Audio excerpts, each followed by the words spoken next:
And now I got to put you back in to the goddamn thing because you want to be breaking stuff. Nah, that's a head cannon. That's a head cannon.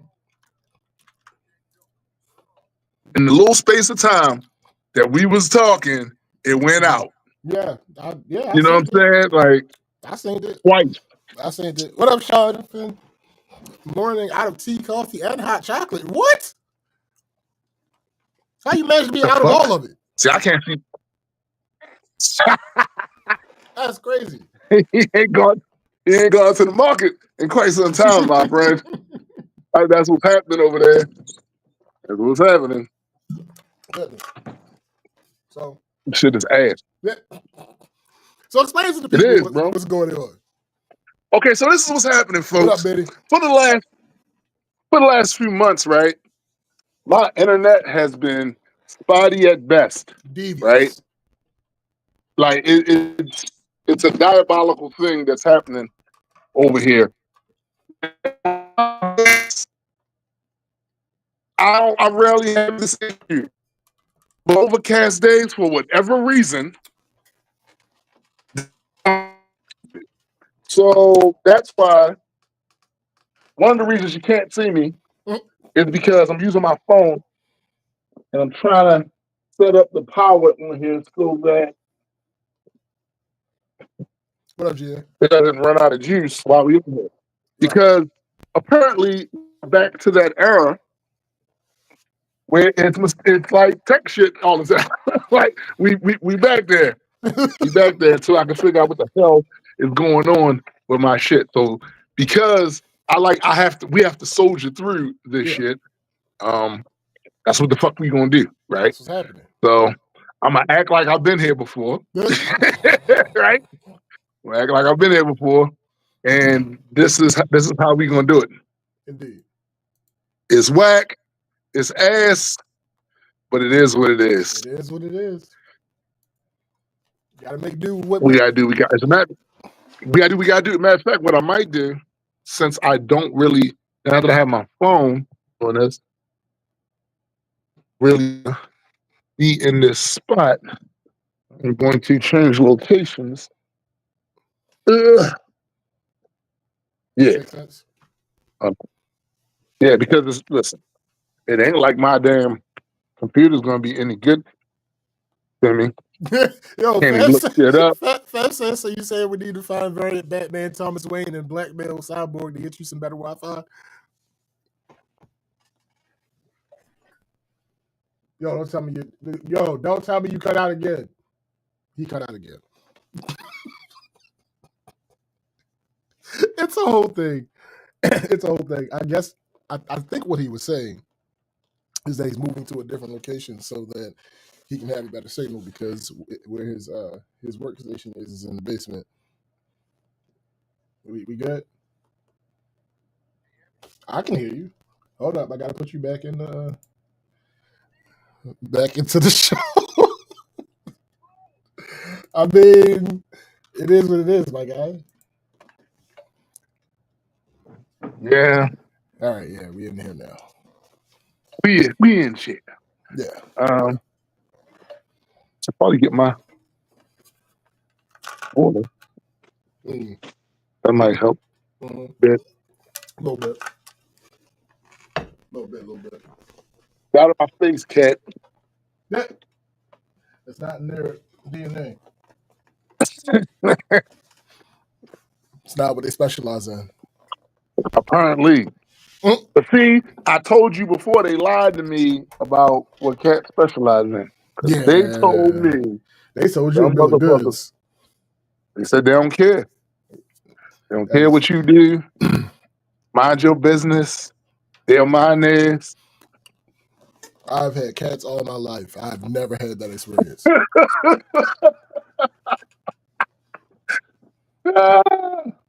What up, sis? What up, sis? Biddy said, Tombstone, I saw an island sold in Belize called Dead Man. Did you buy it? Damn. And she just put me on blast, too. That was supposed to be a secret, Biddy. It's supposed to be a secret island. I was gonna invite you there and everything. I was gonna just grab the community one day. He was gonna pop up in place. I was gonna have everything set up. Nice little Reaper Legion flag flying on the album. Mhm. Anyway, so the name of this episode. It's Blackout. Well, shit, might as well be. Name of this episode is We Dumping. So, what it actually was is it's just another way for me to say grab bag. I keep grab bag is that we have so many goddamn episodes named grab bag. I just needed a different name. Facts. I just needed. That's all it is. That's all it is. There's no particular person that we shooting at or nothing like that. It ain't nothing like that. I just needed a different name. So we started talking about this before the show, so I guess we can lead off with this. There's a very I don't even know the word to use. There's a conversation right now. A viral conversation, I guess. A viral conversation right now, and it is 100 men versus one gorilla. Now, Tim. Yes. Matter of fact, before you go, because nigga. So basically, somebody on Twitter simply asked the question. It's crazy how some of these things work. Right. Somebody on Twitter simply just asked the question. Hey, do you think 100 men could beat one gorilla? And it's funny to me, because you have people who are looking to answer this question from a biological side. I've seen that. You have people. Hold up, GA. Hold up. You have people looking at it from. Oh, by the way, I cannot see the comments. Oh, so right. Yeah. You have people looking at it from a biological side. You have people looking at it from several different. You have people looking at it from like a martial arts side. You have people, but being the philosopher, philosopher king. I don't go that far. Being the philosopher and having my proclivities for sociology. I think that all you niggas is looking at this wrong. Because obviously it's only two. It's a yes or no question, right? So it's not the outcome that I have an issue with. It's how y'all get into these outcomes. Yeah. I have an issue with. No doubt. So it's, in my opinion, the correct answer is, and it's probably a bit of a cop out, but it's what I imagine happening. 100 men do not beat one gorilla. Notice what I said. I said 100 men do not beat. Cannot, one gorilla. I did not say cannot beat. Right. So all the niggas that's talking about, not all, the vast majority of the niggas that's talking about the gorilla will lose. The vast majority of them, the ones that aren't talking from a scientific study of what primates are and all that other stuff, the ones that aren't coming from that position, right, they are saying like, oh, it's 100 niggas. And it's like, yeah, it's 100 niggas, but you're missing one very important thing. I'm gonna go back to that. I'm gonna go back to that in a little bit. Everybody talking about that the gorilla's going solo. You are thinking about movies, man, and comic books. You're thinking about movies and comic books. That is not how. First of all, that's not how gorillas behave. No, they don't. Second of all, they don't have superpowers. right?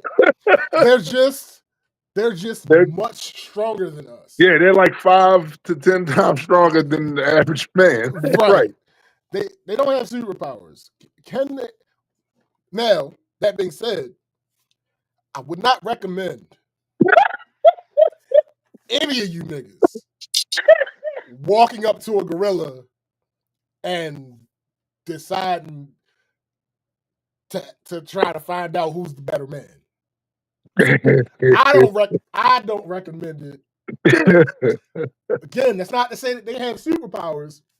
They just better than you at this particular thing. At the physical. Yeah. And by the way, one of the caveats was no weapons. That was one of the caveats. No exactly. weapons. That's one, and I think that's the thing that gives some of the more informed people that think that that still think the gorilla would win. I think that's Right. part of what's giving them That's what it. That's confidence. Yeah. No, the answer is 100 men would not beat a gorilla because. Oh, I'm sorry. I skipped ahead.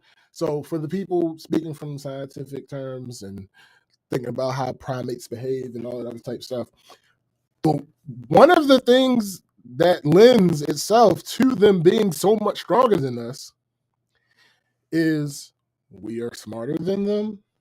And well, that's crazy. Do you understand how dumb a gorilla has to be for us to, anyway. So we are smarter than them. And also, they don't really have endurance. Endurance is not their game. Right. Now, there are people who are like, I'm talking about have degrees in studying primates and all that other type of stuff. They're basically, and of course, because it's your expertise, usually that means that you have some type of passion for it. So you get excited about it and you lose certain things when you're talking about it, but they're going in with details and details. They are. Like basically, their idea is that basically the gorilla might be able to get through 30 of you. Think about what that means, though. Think about what that means. That's not how. See, and that's why I say I have to introduce the sociology to it. Yeah. Human nature is to survive. Yeah. In the moment, them other niggas not gonna be thinking, oh, we wearing them down. We wearing them. No! When you see the first 5 niggas die, niggas is gonna start running. It's very simple. It's a very simple concept. That is literally before the show started, I said, look, when I see the first 5 niggas get their arms pulled out the socket and beat the fuck up with. Now notice, think about it. The niggas that's like overhyping the ape. Right. It's like, oh, he's gonna rip your arms off. Notice what Tim said. He said no, he's gonna rip your arm out the socket. It'll still be attached. It just won't be worth anything. You won't be able to use it without like immediate medical help. Like, so yes, could 100 humans without weapons defeat a gorilla? Yes. Yes. But that's not what would happen. No. That's not what would happen. I give it maybe a 10% chance that y'all actually find a way to coordinate enough and fight the urge of Darwinism enough to beat this gorilla. Yo, the reality is they keep saying 100 motherfuckers against gorilla. What if it's actually only 50 of the motherfuckers that's with it, and it's 50 bitch ass niggas? That's the other thing. You have the variables, and see. GA said, who was it? No, Sean P said exactly what it is. 100 people could use group tactics until morale breaks. Guess how early morale gonna break though? Very quickly. Yo, the first one he gets his banana grippers on, bruh. The first phase. There was a chimp, I believe, which is nowhere near as strong as a gorilla, that ripped off a lady's face. Yeah. Nigga, pulled her fingers out. Yo, listen. Yeah. So people, well, GA, so I'm glad you said that. GA brings up a great counterpoint. He said, in reality, most of the dudes and the gorilla are running. Yes. However, we got to think about it like this. There is no scenario that in the wild, random encounter, that fight is happening.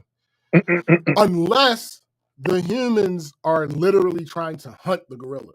Yeah, true. Because it is possible that the gorilla runs, and since it doesn't have much endurance, it ends up gassing out, and the humans catch up to it eventually. Sure, 100%.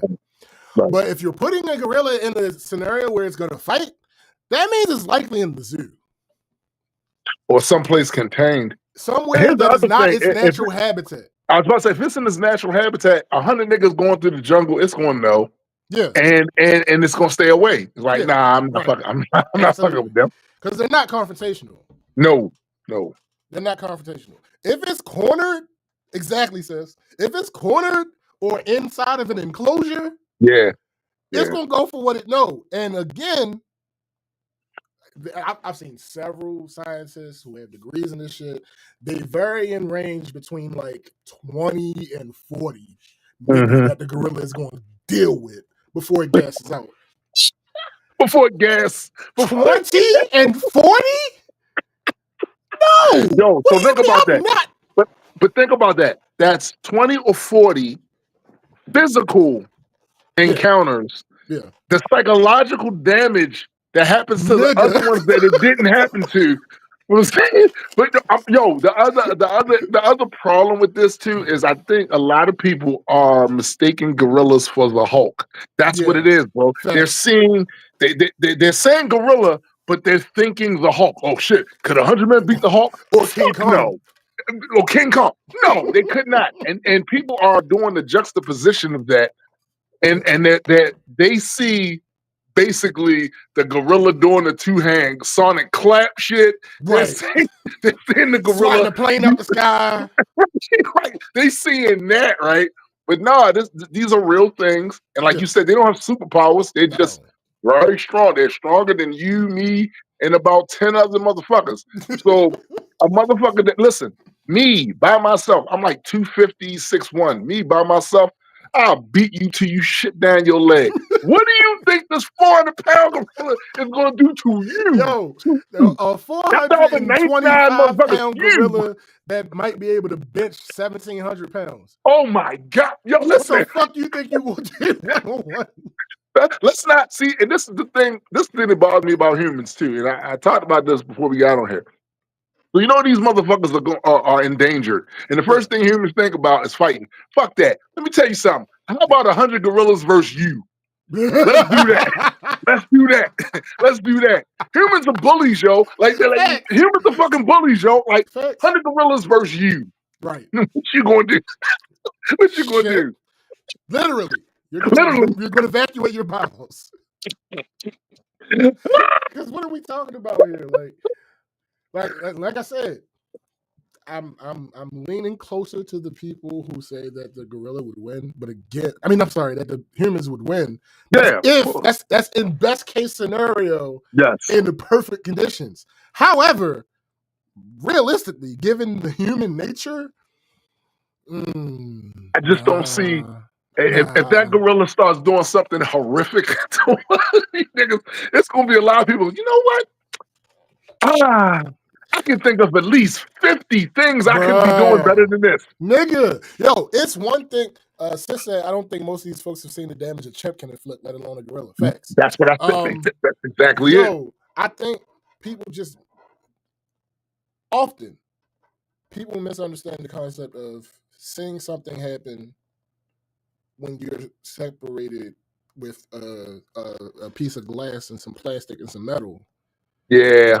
It's not the same thing as seeing it happen right in front of your face. And knowing it can happen to you and knowing it's about to happen to you if you don't make alternate decisions. Yeah, bro. Like, first of all, I'm sick of, first of all, like I said, a lot of this is some punk shit. because it's y'all ganging up on this mountain gorilla or whatever that ain't trying to really. Yeah, it's punk shit. How about you versus the gorilla, nigga?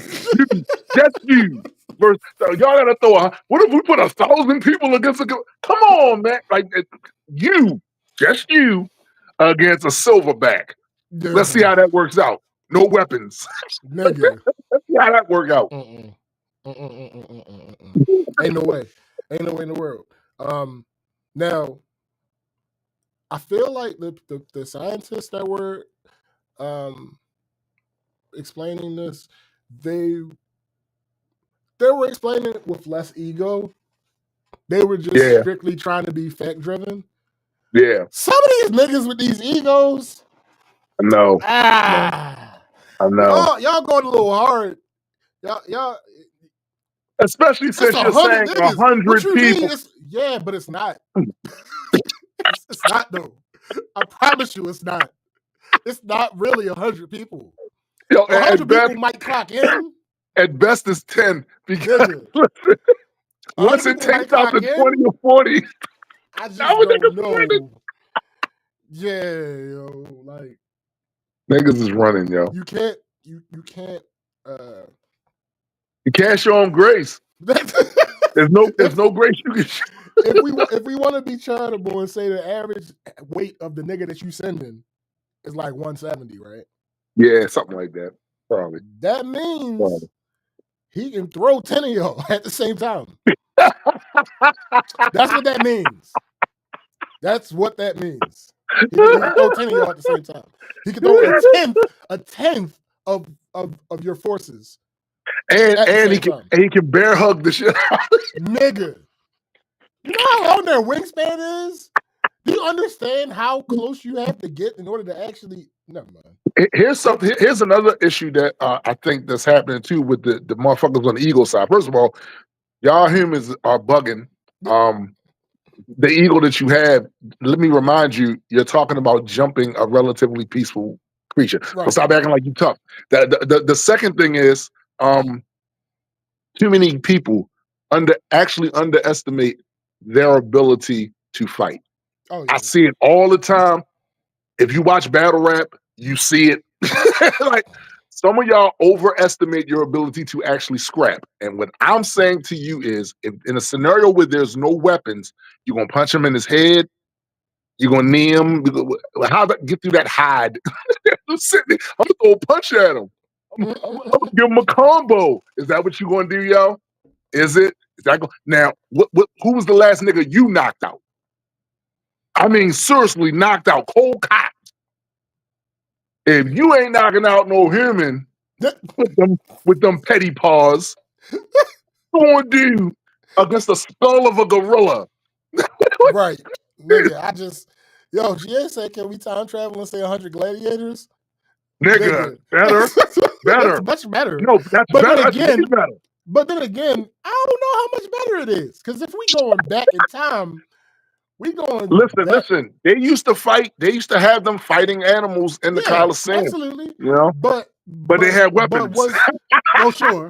Absolutely. But also, was it a better brand of gorilla back then too? I don't know. I don't know the answer to that question. That's a good question. Because if it's relative and it's a better brand of nigga, but it's also a better brand of gorilla, I don't know. It might be some shit that they ain't never seen before happen. Maybe gorillas in the last 1,000 years have chilled out. Right. Maybe gorillas from 2,000 years ago were more aggressive. I don't know. I don't know. That is an unknown variable. So I don't feel comfortable calling that. I feel a way about this generation. The last few generations, matter of fact, mine included, are soft ass motherfuckers who sleep on pillows and cushions and shit, and you gotta make sure they wash their hands, and because germs will kill them too. Mm-hmm. I just take issue with a lot of these soft motherfuckers beating their chests about 100 motherfuckers ganging up on a gorilla. Like, yo, fleshy ass, build the bear ass human. I'm glad you use that phrase, because the minute the gorilla pounds its chest, 6 niggas leaving. Yo, the 6 minute niggas it lets leaving. out a roar, Bruh. like, nah, nope, 6 nope. niggas leaving and it's over. Like it. And now it's not 100. Like, and now it's not 100 people no that's not more. 100 people. I feel like I'm one of the 6, by the way. I'm not playing with y'all. Nigga, I'm gone immediately. You're not doing Matter of that. fact, I'm not one of the 6. I'm gone before he beats his chest. Hold up, I'm just gonna be there. It was actually 110 motherfuckers to start out with. You was one of the 10 that before they even left said, "This is a bad idea." No, I just want to be part of the number so I can be a part of the history. I don't Right. actually want to contribute. Nah, my name is on the roll. That's it. Niggas be watching I wrestling. want to too be much. in the number. Listen. Y'all talking about gorillas. Well more than half of you niggas can't beat Javante Tank Davis. That's facts. More. Trust me, and Javante is a short man. I've been in his presence. He's not a huge hulking dude, right? Like more than half of you can't do shit with him. Right. Like, come on, man. Again, we still talk about humans. It's gonna be a nigga in the group that's gonna start fighting some of the other niggas. I promise you. Like, so what are we talking? This is not realistic. It's not gonna happen. Like, because if we want to call everything for what it is, and we want to talk about nature and what their natural instincts and all that other shit is, that fight is never happening. However, we want to get to the point where it happens. All right, we got to have some concessions. Yeah. The gorilla, more than likely, would have to not be in their natural habitat. Yeah. It's just a thing of life because they out of here. They don't want the smoke. Facts. They don't want the smoke at all. Facts. So, like, you got to put, all right, if you want to give the human, because 100, that's another thing. Somebody I watched brought this up, and it's similar to what we say all the time about numbers. Niggas can't count. And that's not even an insult. It's that we generally don't understand large groups of numbers, right? Mm-hmm. Like, for the people that are just not using no science and just saying like 100 people, that's nowhere near enough. You don't understand how many people 100 people is. 100 people actually is. That's a fact. Yo, that's a fact, yo. Yo, I've literally performed in front of a few hundred people and thought to myself, well, I performed in front of 30,000, so this shouldn't be that big of a deal. Nigga, I still got in the room, was like, oh shit.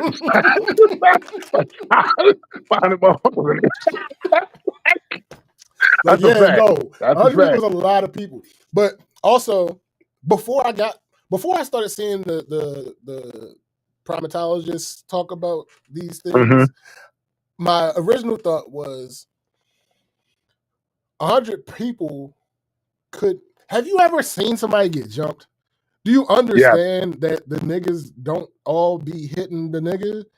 No, they be hitting each other. How size works, right? Like, they can't even get any real quality blows off. It's like usually about 5 or 10 niggas that's actually getting some good stomps in. Depends, of course, the number. Of course, the number. It depends on the overall number, but oftentimes you take less damage than you would have on a one-on-one. And a lot of people don't actually know how to jump people. Yo, when I was a kid, this is something that I saw firsthand numerous times. A lot of y'all don't really know how to jump somebody. Y'all really don't. Y'all really don't. Y'all be missing.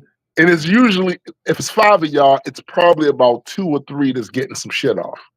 Right? Because y'all in each other's way. Y'all in each other's way. And you want to talk about 100? So yes, it has to be waves. And then when I realized it has to be waves, I'm like, oh, nah. That's not going to work. Because think about it. All right, so the gorilla's bigger than you. Of course it is, right? Of course it is. But how many niggas, how small would a wave have to be for it to be effective? Like, when I talk about what the gorilla's going to do, we're not talking about what the gorilla's going to do in response. We're just talking about the size of the target. How small does the wave have to be for everybody to be at their maximum amount of efficiency during this wave? It's less than 10. Yeah.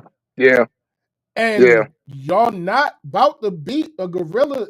Yo, again, a gorilla that's motivated to fight you. What five of y'all gonna do at the same time? And you also realize the gorilla is not restrained to throwing punches at you. Absolutely not. Have you seen their teeth? Nigga. Yo, listen. Their bite force is strong enough to crack your skull. Okay. Out here, yo. That's not an Get the fuck exaggeration. outta here. That's actually one of the things that one of the fucking scientists was saying. Like, yeah, because they evolved differently than us, because of their different needs. Yeah, their bite force is strong enough such that it can crack your skull. And I Yeah. don't know if you understand, but your skull is kind of important. Look, I don't know why. Why is the skull important? The shit that's in there for most of these motherfuckers ain't doing nothing. Why the fuck is that important? Get out of here. It's like, no, there's virtually no scenario where the humans beat the gorilla. Again, that doesn't mean that they couldn't do it. They absolutely could. If they could find the perfect scenario, they win 10 times out of 10 if they can find the perfect scenario. I just don't see that I'm finally getting to see the comments. I see Jigs in there. He said, "It's me, Dreaded Apes fight on the gorillas."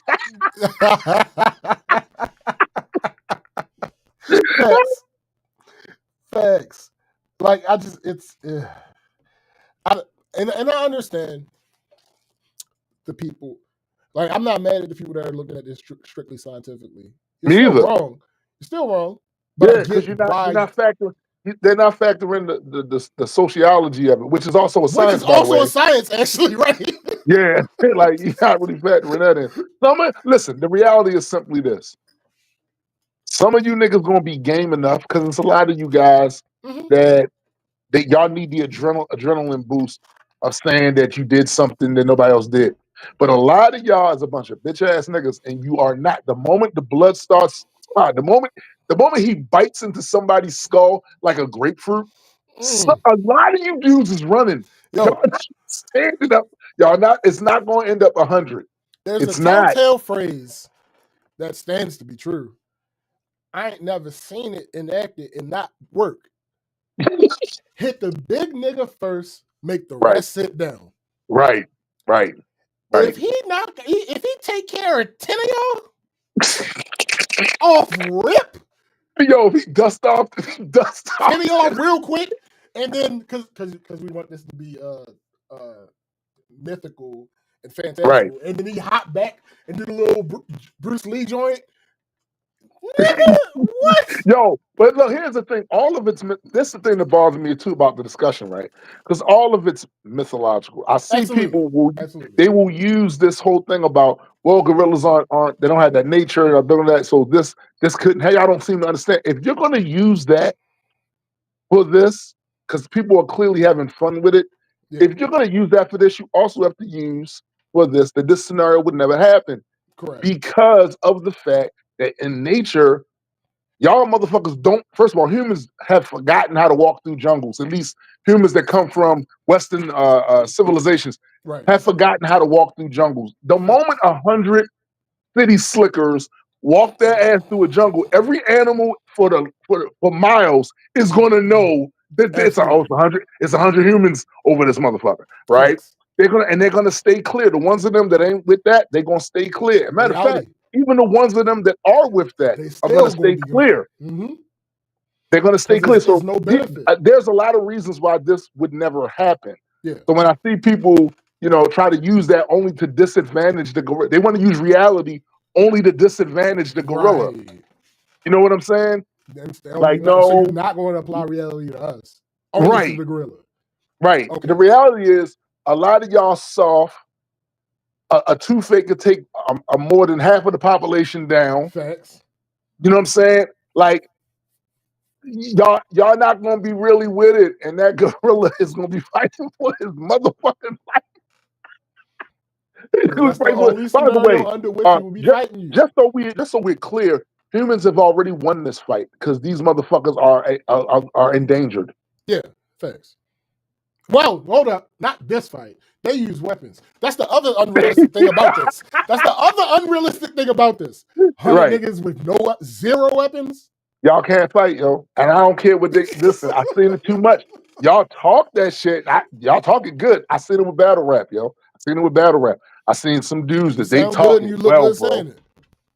You sound good and you look good saying it. Look, yeah, I seen it, but then I see you fight, and I'm like, oh, this nigga can barely throw a punch.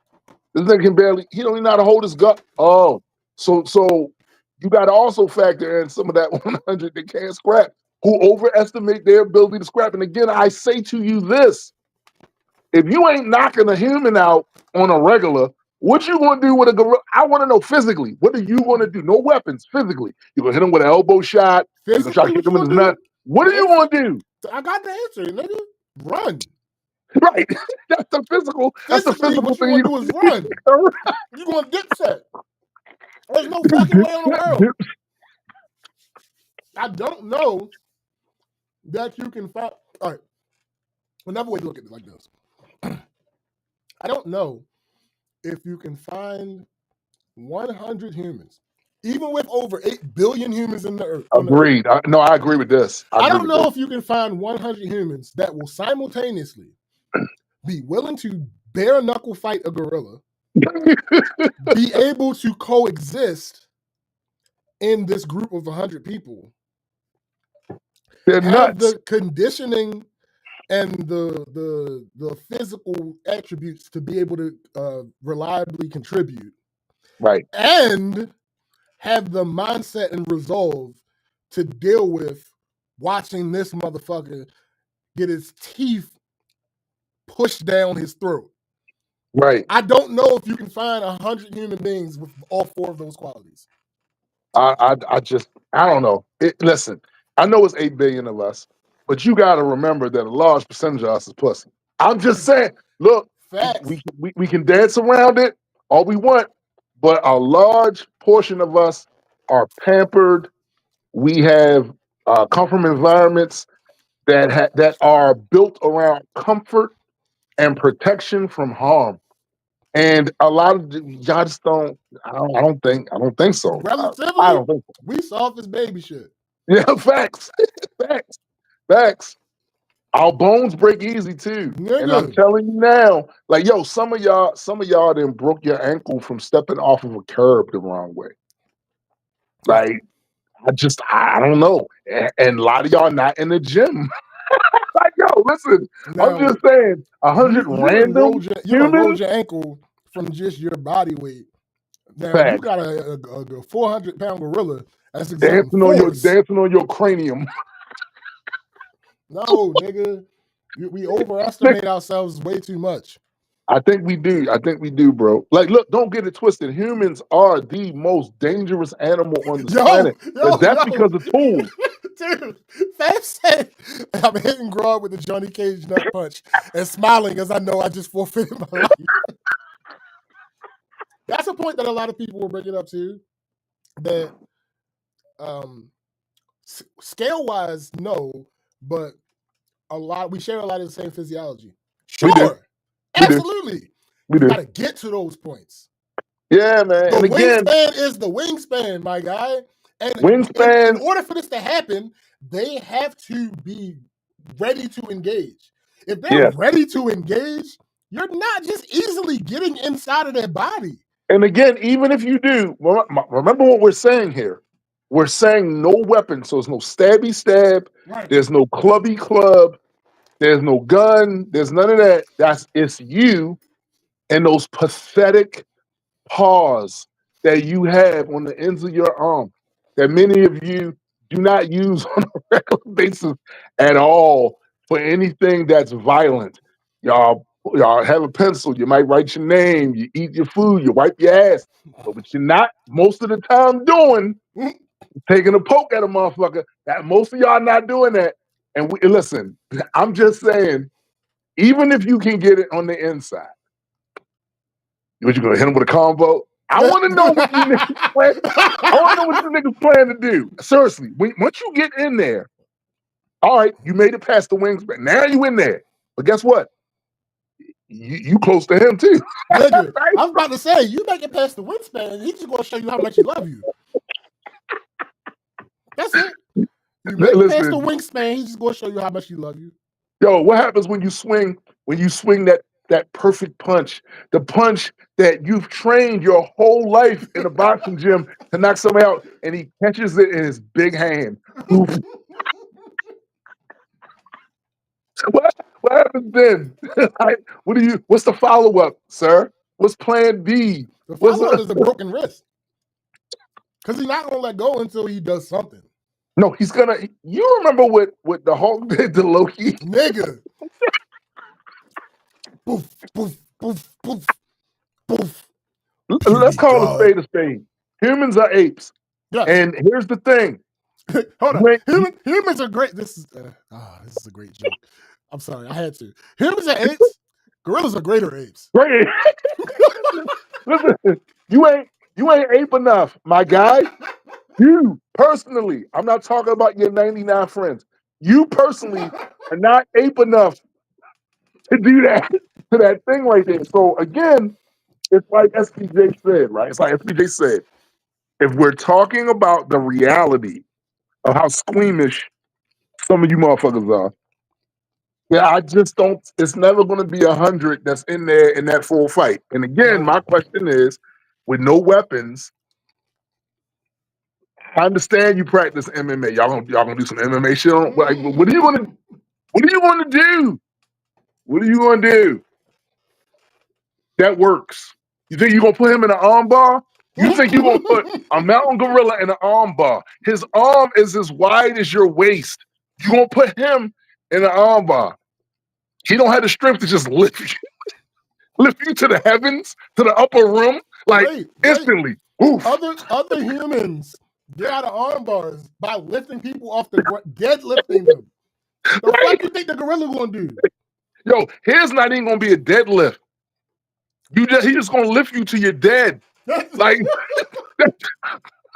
repeatedly. Poof. Hey. Poof. Hey. Poof. Hey. Like, what are we talking about? Stop doing that.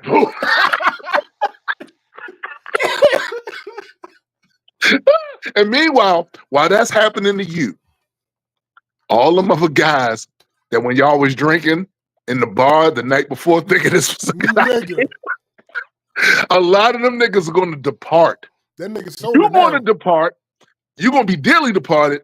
And them niggas gonna depart. Nah, I'm good. I'm good on that. Turns out this sound good when we were smoking weed, right? This sound like this epic adventure that's going to turn into a horror show for at least 10 to 15 of y'all. And the rest of y'all, every time you close your eyes and go to sleep at night from the rest of your life, you're going to see them scenes. Your life is going to be shorter for the experience. Right. Just the PTSD, it's gonna fuck with you. Yo, Sis said going full capoeira on that gorilla. I can imagine nigga try to get low and the gorilla just stomp on his ass. This nigga trying to be Eddie Gordo on a gorilla. Yo, watch Tab say, just thinking that Grod is going to counter my fight night round 3 flash KO is sad. Facts. Like, bro, this is not a real thing. It's not a real thing. Like, I don't know. Like, don't get me wrong. The vast majority of people engaging in this are just having fun.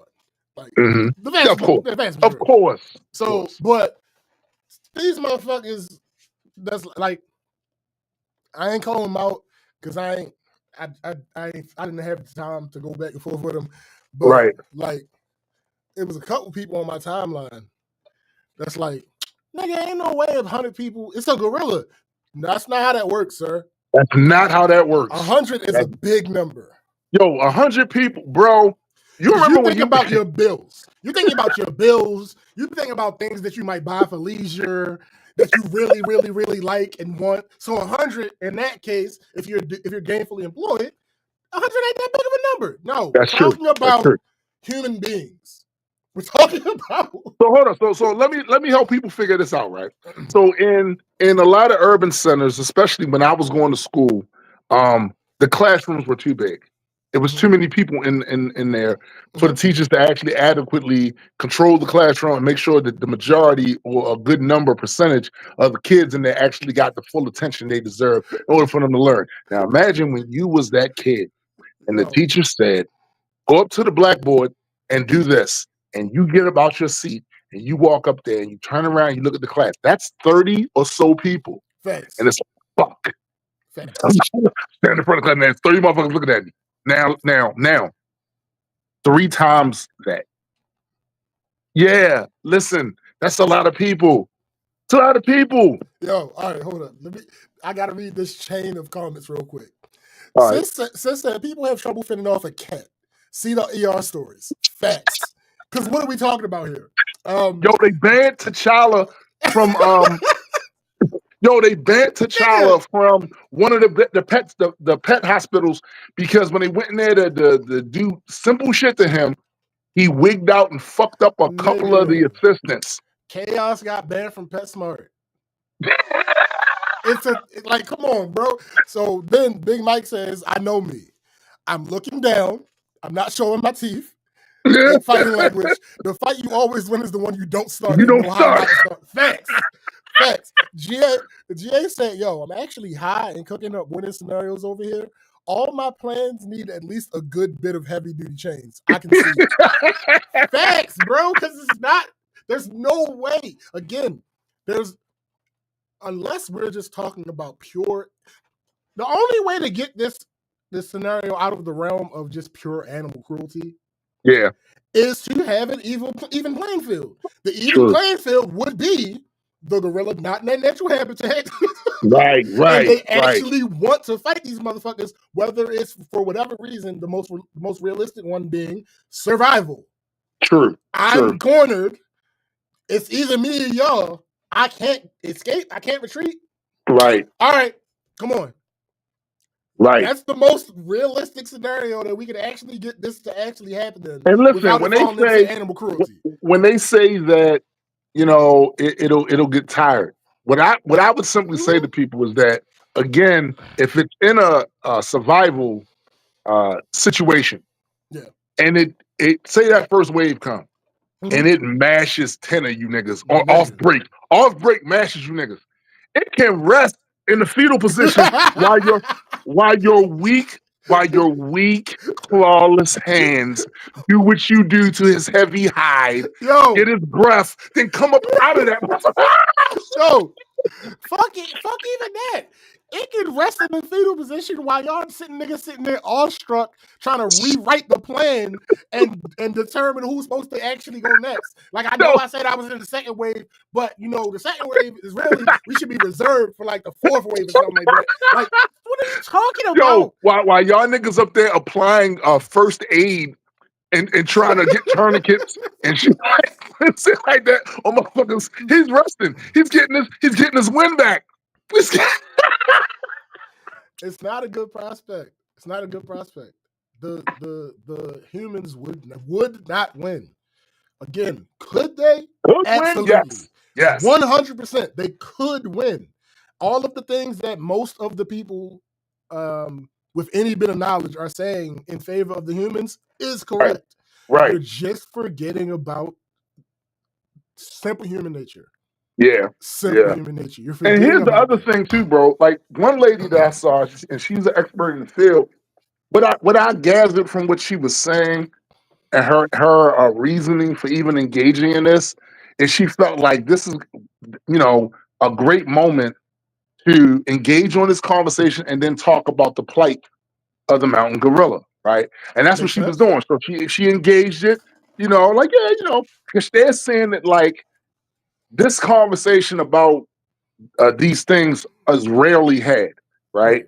People rarely care about the fact that these are an endangered species and they're gonna need some help if they're gonna still survive, or it's gonna get to a point where in 50 years, 60, maybe 100 years, people will be like, gorillas, that was it real? Like, were they really that sort of shit, right? So a lot of them, to their credit, are using this moment to educate about that. And And I that's appreciate amazing. that. Yeah, I that's appreciate that. absolutely amazing. Any conservation efforts, no matter how small in the scale, Yes, always a good thing. absolutely. Because Always I a don't good want to see them. I don't want to see them like die the fuck off. I hate when that happens. thing. I Yeah, hate when that happens. But what the animal that needs to decrease the population, well, let's just say he's the one, he's the animal that's bullying this gorilla. he, facts. he needs to decrease. Absolutely. Yo, GA said, including human nature, we just need to change. I promise. Yes. Here's the thing about that. That's because ingenuity is our superpower in this fight. Facts. Like endurance, yeah, we have more endurance, but I wouldn't call it our superpower. I would just call it our advantage. It's an advantage. Yeah, It's an advantage. Ingenuity is our superpower in this fight. That's a superpower. But you don't have access to that because we can't make traps. We can't use weapons. So that's not a part of it. That's not a part of it. They said weaponless. And again, y'all remember that scene when they redid Planet of the Apes thing, where he grabbed his homeboy and shit and said, "I am home." Just imagine that same picture of him letting the last one of them survive. Go tell the rest. Don't send any more. Yo, because imagine, because think about it. Realistically, knowing niggas, how far away would the niggas be? They'd be pretty far away. Yeah, they would. Yeah, they would. So I imagine this first wave of 5 or 6 come in, get handily dealt with, and the gorilla picks up the last one, points him towards the crowd, brings him back to his face, and simply shakes his head, and then throws him towards the crowd. No, enough said. Flicks him. Get the fuck over there. Get the fuck over there, cousin. Damn, cousin. I can feel that. Damn, cousin. It's like that. Damn, cuz. Like, bro, I just don't. It's not. It's not real. It's not. And real. Look, if he gets hungry in the middle of the fight, he'll just eat off the. Yo. Thanks. That's crazy. No, I'm just saying, man. Like, I hear people. I know what they're saying. Yeah. And a lot of it does make sense. And I get the ones that are just having fun. Me too. I get that. I just feel like people aren't factoring in the fact that it's a lot of bitch ass. Y'all ain't ready to see that. There's no way in the world. Y'all not ready. I just seen people traumatized because they saw a car accident. Nigga. To be clear, we're using words like pussy and bitch and soft, and I am them. Yeah, facts. There is no. We're talking about a gorilla. I am them. I am a part of that group. Yeah. Like, I'm not going. Like, y'all, listen, y'all hit me. Look, they sent me an email. And yo, we about to. I will meet you at the meeting site. Right. That's as far as I'll go. I'm gonna be there with my camera. Nigga. I'm gonna record it for prosperity. It brings a different meaning to the phrase "this far, no further." Yeah.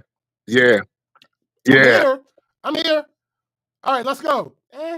Yeah. Like, listen, I'm not going. As a matter of fact, I'm just setting the camera up. Right. I'm gonna set the camera up. I'm gonna buy a cheap reliable one because I'm not using mine. Because I'm not gonna be there to make sure it's okay. Nah, I'm setting the cheap motherfucker. I'm getting my old rickety tripod, my silver and black one. I'm gonna set that bitch up. I'm gonna put matter of fact, I might use the T6i. I put the T6i. Put T6i out there. Set it up to record. I'm I'm out. Well, I won't. No, some of them you'll never see again. Right? Some of them you'll never see again. Shit, right? You know what I'm saying? Last time you see me. Yeah. Sorry. Like, I'm sorry, bro. Yeah. Moving along, because y'all niggas is wilding. Moving along, what's next? Dumping out shit. The next thing is, I think, dumbass of the week. So, Again, this is a dump episode, so there's going to be several of them for different reasons, of course. Sure. Let's see. This one, if we can. Now, I know people be young. I also know people be having their favorites as far as things work. But very similar to this 100 humans versus gorilla thing, people lean too much into their ego, but in this case, people lean too much into their preferences.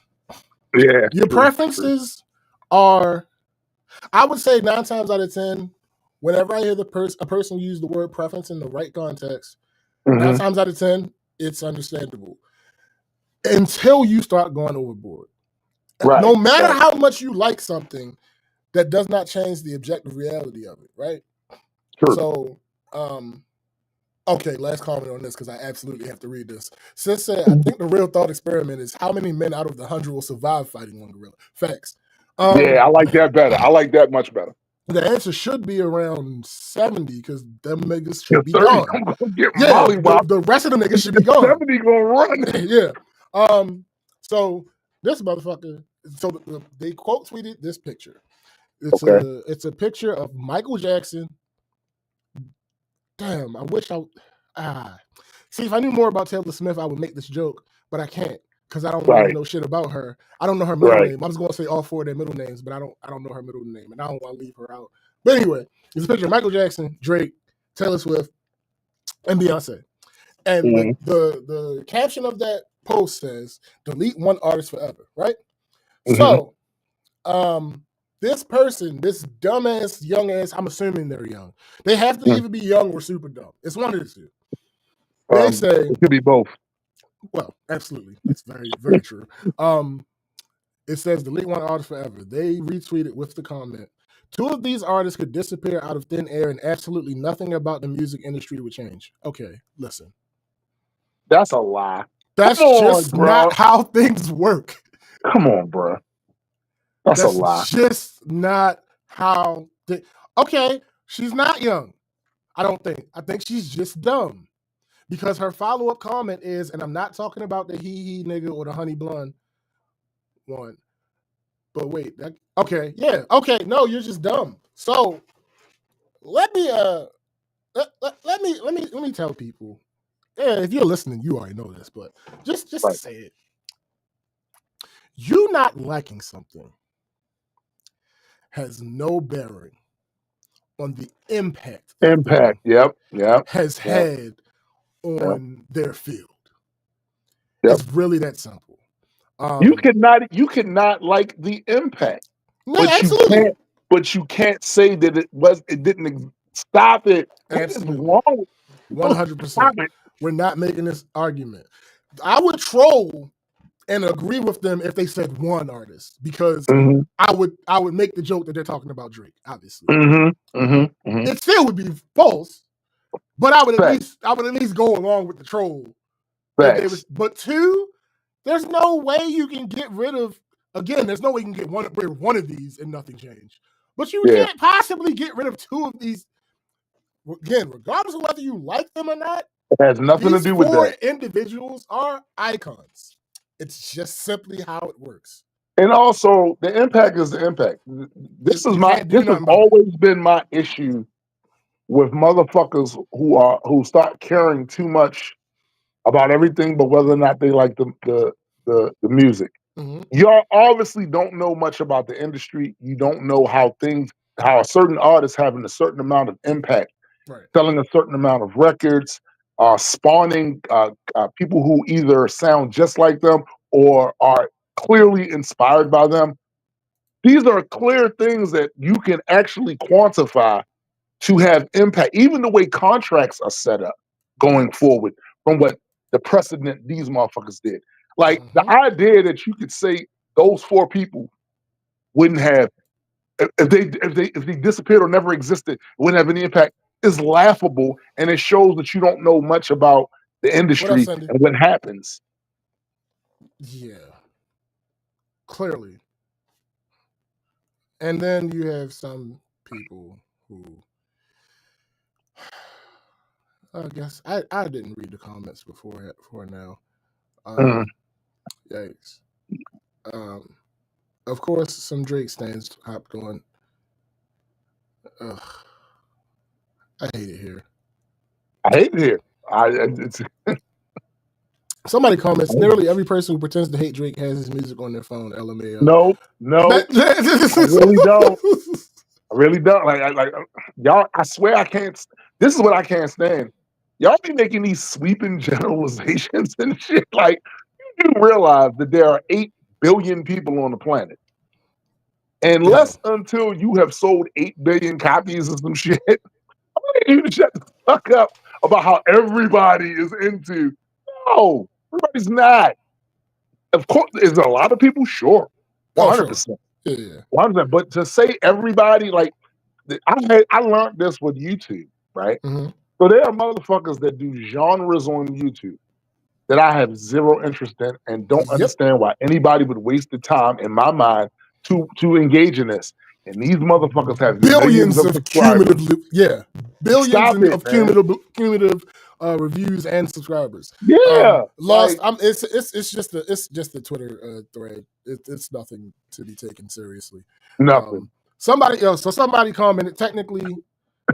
Technically, you only need Michael. Everyone else can go. You're still wrong. Yeah, you're still wrong. Yeah, I get what you think you're trying to say. You're still wrong. Right. It's not how that works. Somebody else, Drake and Beyonce, can go. Again, that's just.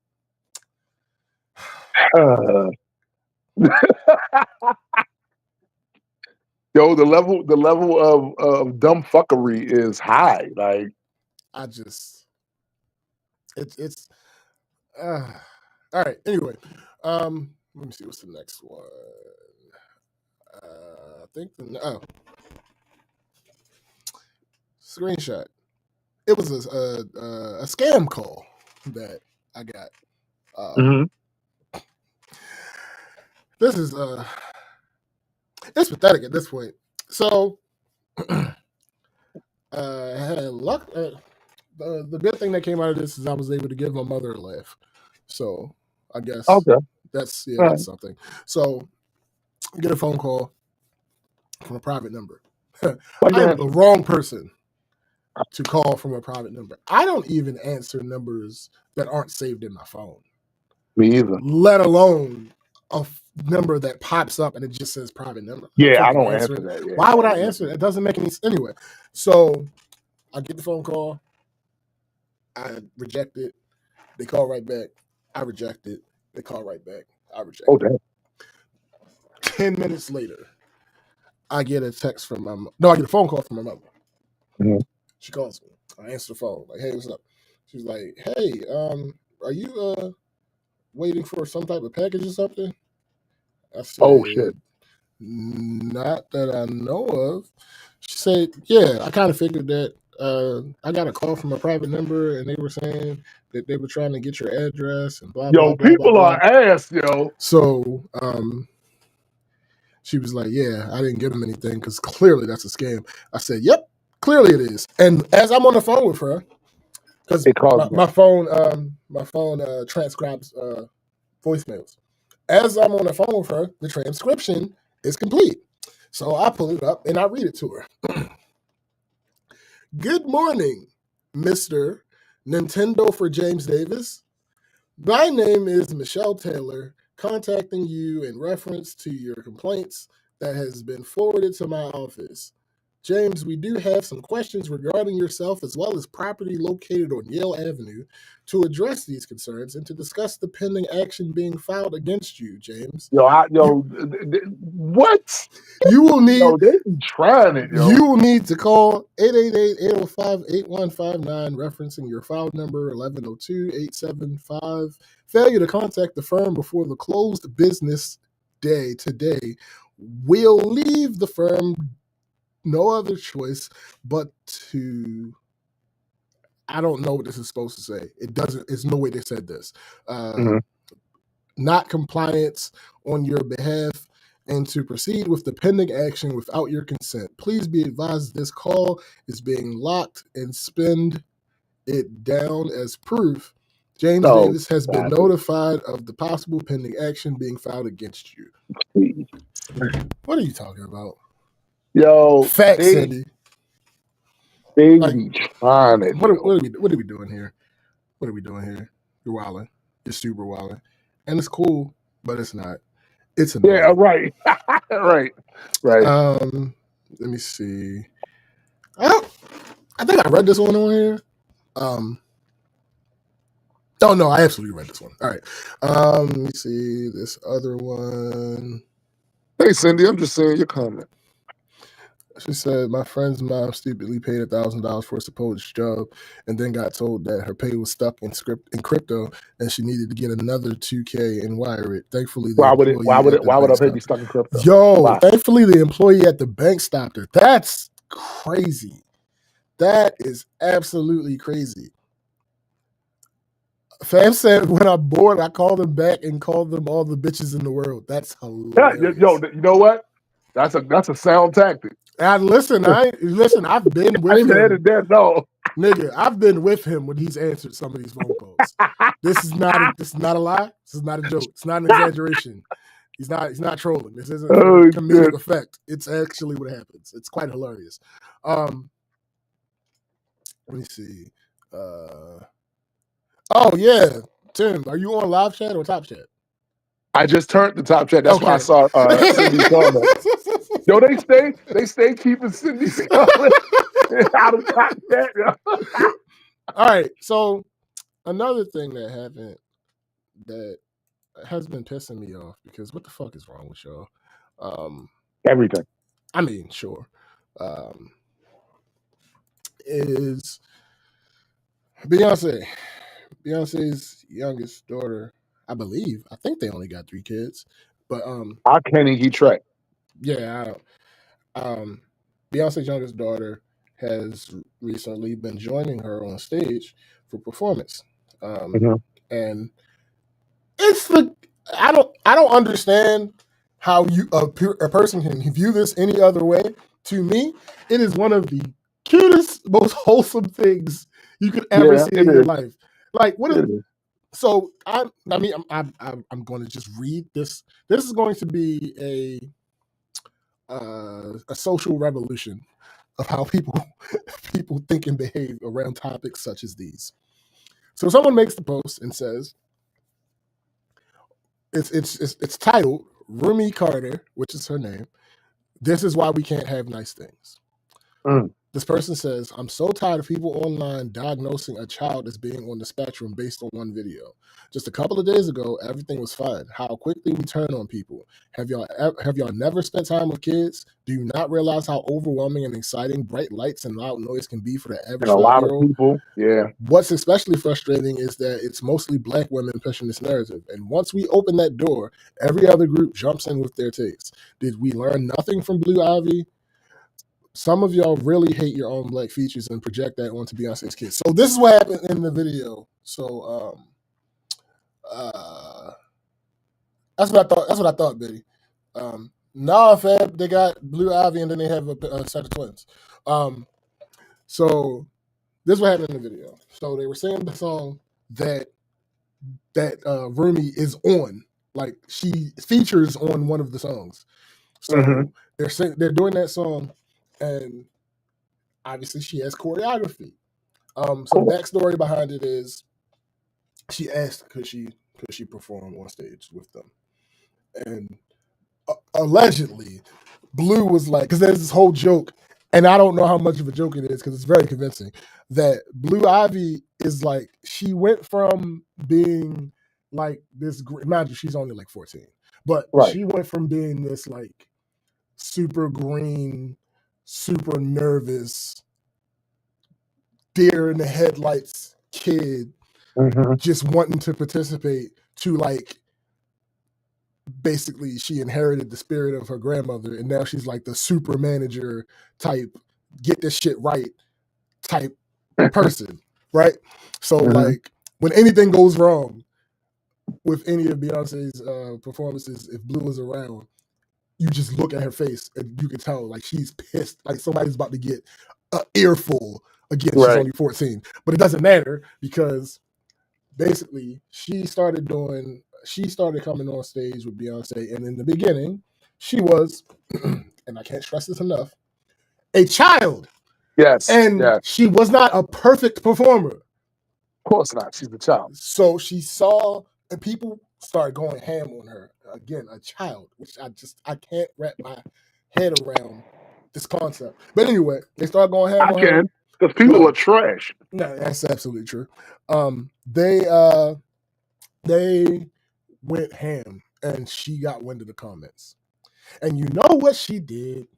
What did she do? She saw the comments, and she did something that 95% of the people that were talking shit about her probably would and could never do.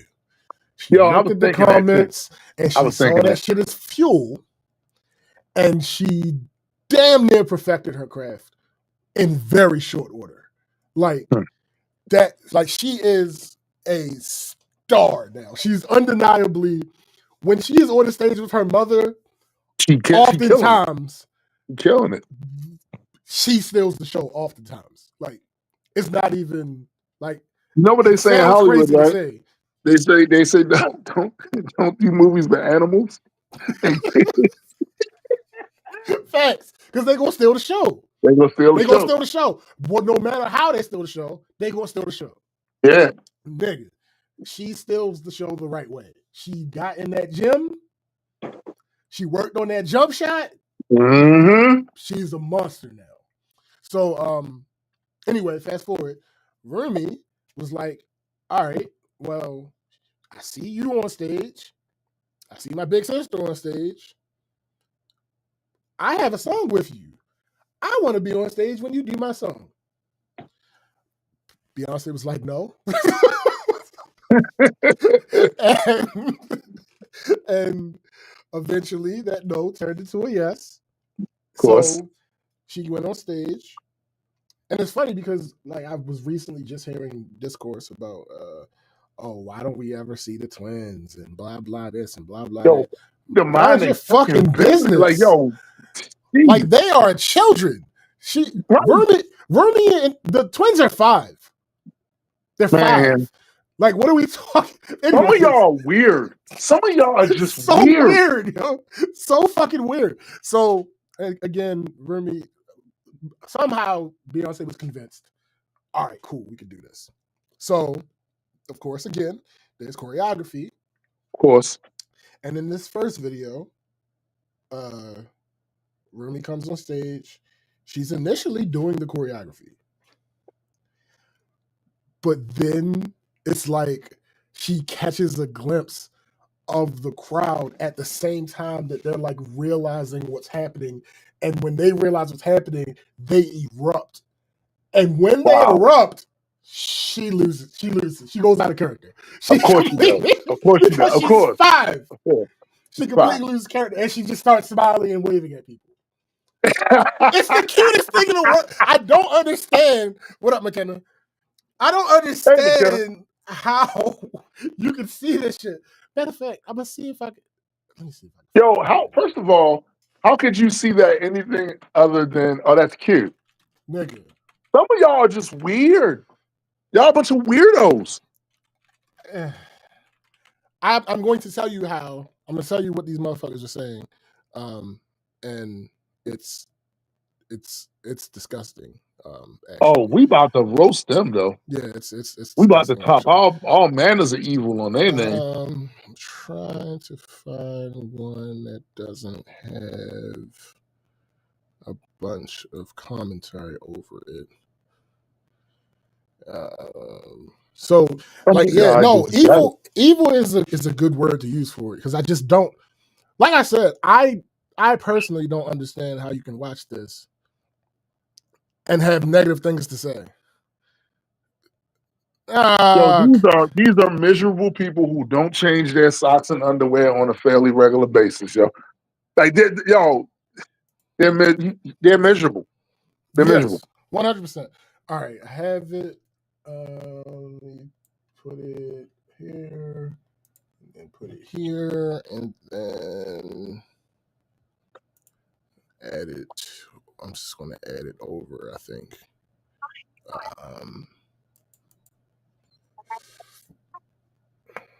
Source Remy first performance with Beyonce. And all right. So it's a little harder to see, but and again, I'm not doing the audio because it's commentary over it. Right. So I'm not gonna do the audio. Just look at her. So she comes out, she's waving. Now she's doing choreo, Right. and then they erupt. So she's waving at everybody and smiling and all stuff and shit. So what the people are saying, these fucking idiots. Look at this. How could you possibly? You mad at that? I don't You mad at that? understand. I don't get it. And look at her. She's smiling from ear to ear. Like, bro, I just don't. Look at her. And they mad. They mad. They mad about that. So apparently, with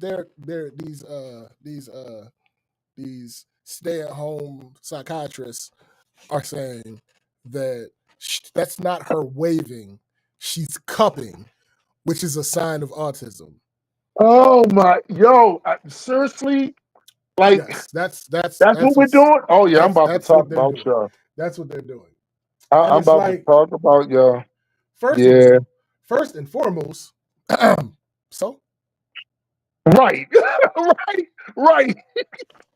Very first, because off the break, because I often what we tend to do, and I know that we have good intentions when we do this. Right. It goes back to my whole allyship is not a real thing theory. What we tend to do is we first try to deny the thing, which is doing nothing but feeding into it being a negative. True. So first, what if she does have autism? Right. What's that mean? Exactly, McKenna. McKenna says, not to mention, even if the kid has autism, whose business is that? Facts. Second of all, these are weirdos. Second of all, y'all don't know what y'all talking about. You don't know the child at all. You've just seen the child for 25 seconds, and now you're trying to diagnose them as autistic. Now they got a diagnosis. Like, what is happening? And again, you didn't see this child in person. You saw a child on a grand stage reacting to the crowd. Is what you saw. By the way, most of these motherfuckers making comments, if they was ever on the stage full of people in the audience that a Beyonce brings out, they wouldn't y'all would all crap your pants. Right. They probably wouldn't be able to move. So fuck out of here. What are we? So let me finish. So let me get it back into this this post. So some of these comments. Since I'm about to talk about that motherfucker real quick. I'm about to talk about that motherfucker in a little bit. So first comment that I see says, you got to fix your algorithm. I hate this argument. I'm not even going to finish the rest of what she's saying because this person is, based on the rest of their comment, they are trying to be good faith participant of the conversation. They are not saying anything. They're saying nothing negative about the child. And that's first and foremost. So I'm going to give them grace for that. But I hate this argument that you have to fix your algorithm. The algorithm does not only show you things that you always engage in. If that was the case, it would never be able to change. It would never grow. Sure. The algorithm also throws a little bit of stuff in there every now and then to see how you react to it. Right. That's how that works. The algorithm isn't just you can't just like hack your algorithm. That's just not how it works. But trust me, I see shit I don't like all the time. Bruh, these people are smarter than you. I promise you they are. I promise you they are. And in this phrase, in this instance, I'm using the word smart. I'm localizing the word smart. I'm saying in this particular field, I promise you the people that build the algorithms know more than you do. About the algorithms. It's just that simple. They are smarter than you. You cannot just figure it out just like that. There's nothing. Anyway, so another person, the point isn't whether or not calling someone autistic is an insult. The point is that y'all shouldn't be diagnosing people, let alone someone's child, and we wonder why Beyonce barely speaks to her fans. I can't argue. Right. I Right. can't argue. Right. Because y'all a bunch of toxic monkeys. This is what I mean by motherfuckers not just enjoying the entertainment, man. Y'all just be doing a lot, man. Absolutely. And McKenna brings up another amazing fact. The cup hand wave is iconic in her generation from the Princess. It sure is. Not even just your generation. My generation as well. Bro, let me tell you. I've seen, literally Beyonce has done this. Beyonce has done it. Absolutely. So is Jay-Z, by the way. Absolutely. It's a thing. It's a thing. So when you grow up and your parents do this thing, right, you're super excited, and you see literally just based on what happened, she's on stage performing, the fans wild out, and she waves at them.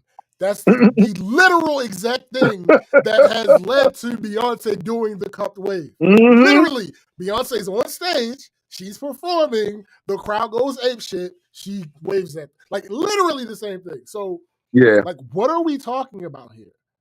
Well, what we're talking about is a bunch of weirdos. Oh, 100%. 100%. And funny enough that Marissa said what she said, because one of the comments on here is, any comments on autism feel extra loaded right now with all the RFK Jr. stuff. Again, I'm gonna get to him. And now we're here. I'm gonna get to him in a second. I'm gonna get to. I have an actual excerpt for him. Well, actually, for the people. Fuck him.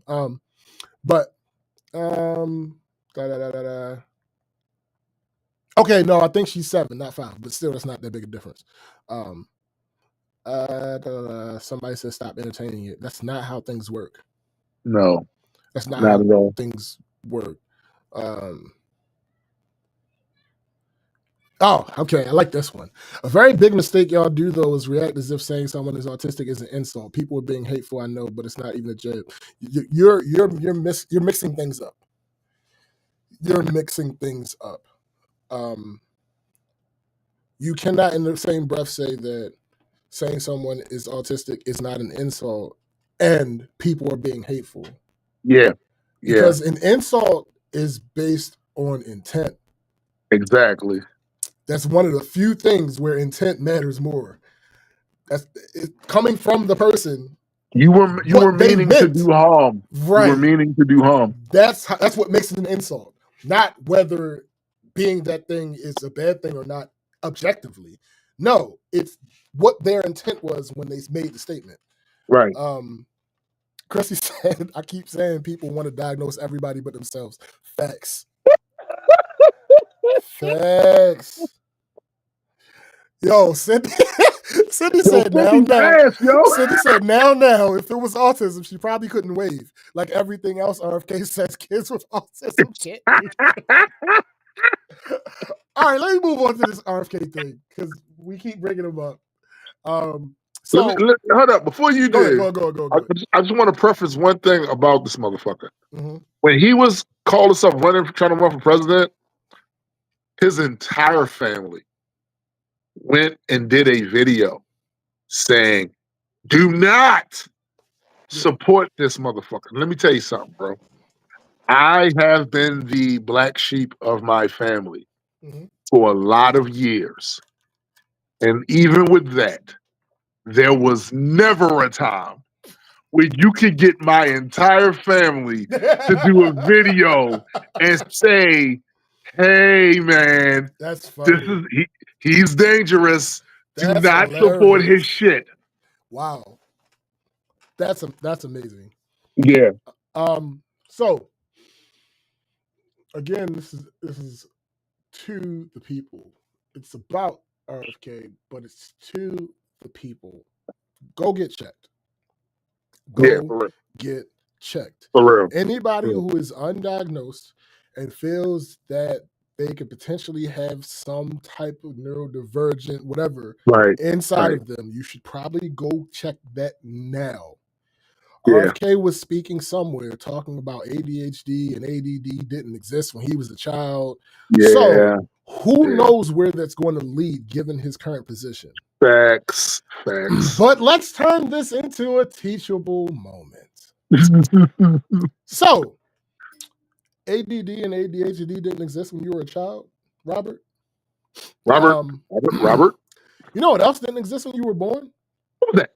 Lasers, Oh, damn. compact audio cassette tapes, Ooh. ATMs. Now, some Electronic doors. right now, some pseudo intellectuals may hear that response and say that those are different because those are inventions. Well, guess what? Let me explain how we come upon all of these things. Oh, shit. Someone That's asked the gotta question. say something. Hey, listen.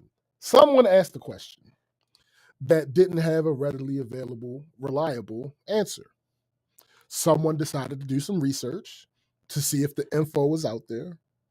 Someone made some type of educated guess with that research and whatever other observations they may have made. Someone tested that while making incremental changes to see what they felt would change things or potentially lead to a different conclusion. Someone tracked the results from those tests. Someone looked at those results to try and find patterns and deviations. Someone made a decision from all of that and came to a conclusion. Then someone told someone else what happened with all of that. And then someone repeated these steps. For those who don't know what that just was, that is the scientific method. Yeah.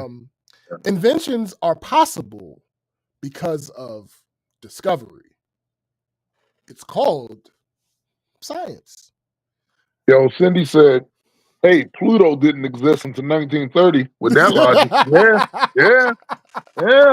And this is what I'm saying. Yeah. Like these, though something might not be an invention, the invention is what comes after discovery. Yeah. Sometimes the discovery is an incidental or Yo, accidental. did you know that electricity didn't exist at one time? Bruh, that part. Like, what are we talking about here? So stupid. That's just It's not a so real thing. stupid. So please, everybody who is not diagnosed but may feel they might have, go get checked. Go get checked. To your point too, there's a larger issue at hand here that people need to be aware of. So with the election of Trump, Mhm. and he didn't start it, but he is 100% the king of this, President Dunning-Kruger. Mhm. Like, we are in the age of the unqualified. We are in the age of bad arguments winning the day, because not because other people don't have the proper answers to respond, Right. but because those in power are frequently using really bad, obviously bad arguments to justify things, and they have the power to make sure that all of the other proper responses to these bad arguments are suppressed and are no longer valid. It is the reason why this simpleton put this, I forget this white lady's name, but he put her in charge of trying to figure out what in the African American Museum in DC shouldn't be there, even though she does not have a historian degree or none of that. She don't know anything. There's no qualifications to say that she, and a lot of the things she's talking about, it was just things that made her feel bad. Right. So across the spectrum, you have a guy like RFK is not qualified to be in the position that he's in.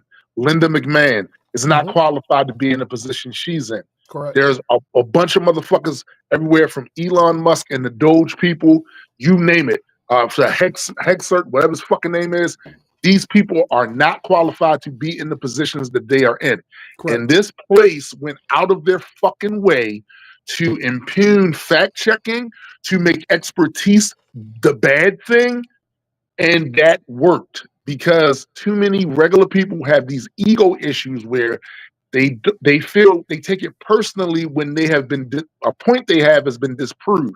The point has been disproved, not your value as a person.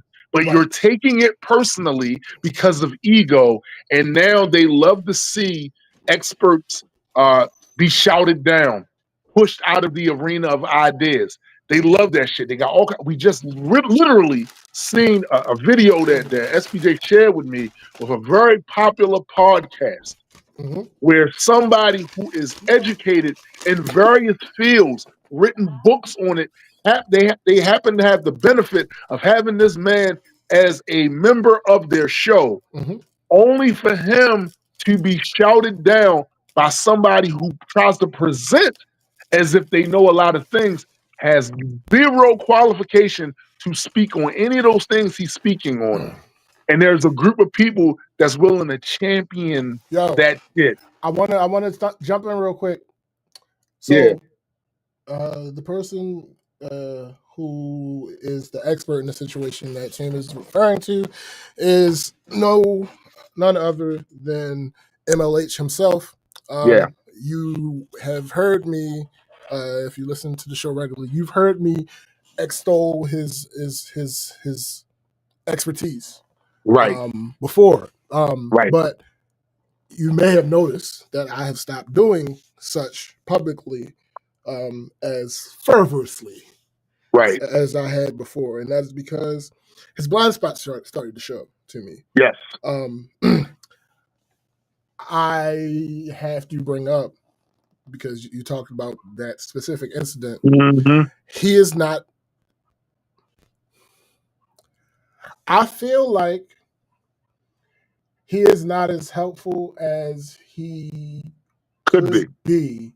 Mm-hmm. Partially because he does the opposite of that thing that you're talking about, that people that take it personally when they get corrected. I think he does the opposite of that, Yeah. and not in a good Yeah. way. So, Yeah. for instance, after all of the clips and all that other stuff and people having discourse, this nigga got on. Matter of fact, I'm going to read it verbatim. I saw that because post. I Because saw I that. do not want to misquote him, and I do not want to. I mean, even though I've been shown, it's like on the one hand, I've been shown that he's one of my favorites, but on the other hand, y'all see the type of shit I end up saying about some of my favorites Exactly. when they do some shit. Right. So this nigga said, stop tweeting so much. Okay. In my recent exchange with my brother Ish, he asked why the United States hasn't been back to the moon since the first landing. In my response, for what purpose? It may appear that I agreed with the claim itself. Of course, I don't agree. It simply isn't true. The country has made 42 trips as recent as 3 years ago. In the moment, it wasn't initially clear to me that he was claiming we hadn't returned at all. I thought he meant no. That's crazy. I thought he meant we hadn't returned for a particularly for I don't know exactly what he was saying. How did he get that from what Ish was saying? Now, well, what up, Eddie? As an educator, I want to be sure not to spread misinformation, even unwittingly. Stop real quick. So, issues with that, sure. That's not my biggest issue with this tweet. Mm-hmm. My biggest issue with this tweet is what follows. I know what you're about to say. Anyway, it was a dope convo. Ish is super smart and a great debater. And honestly, he reads more widely than many of my academic colleagues. Even though we disagree on this issue, it's always a good time for going back and forth. You're being disingenuous. You're doing the same thing that you do when everybody talks to you about you voting third party. You're the same exact fucking thing. You're obfuscating. Him reading does not mean that he's reading the things that he should be reading. Anybody can write a fucking book. Anybody can write a book. Conspiracy theorists aren't exempt from being able to publish. That's fact. That's not bro. how that works. Him reading something does not mean that he is smart. That's not how the fuck this works. And you know this. That's my issue. He knows being it. Disingenuous. This is not something that's not a surprise to you. If I said this to you in any other context, you would fully understand and you would not try to clarify. I mean, not clarify. You would not try to split hairs with this.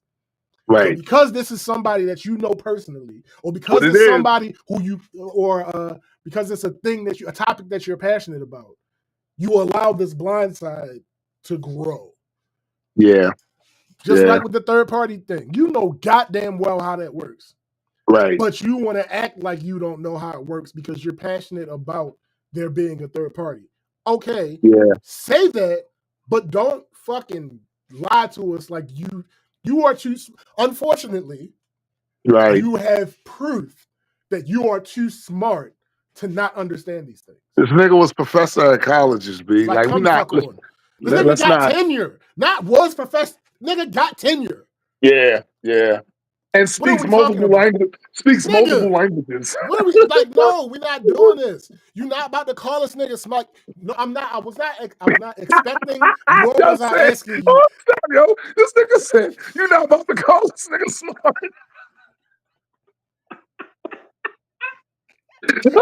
I'm sorry, yo. You were not, yo. I was not asking, nor was I expecting you to make a tweet about the situation, dogging the shit out of him. Facts. You work with that man. Facts. You at least have a working relationship, and possibly more than that. We don't know what y'all do when the cameras go off. That might be your man for real. Right. But don't come on here and try to gaslight the rest of us. Like we didn't see what the fuck we just saw. Like this nigga smart. Again. Because in person, when y'all having a conversation, this is what it is.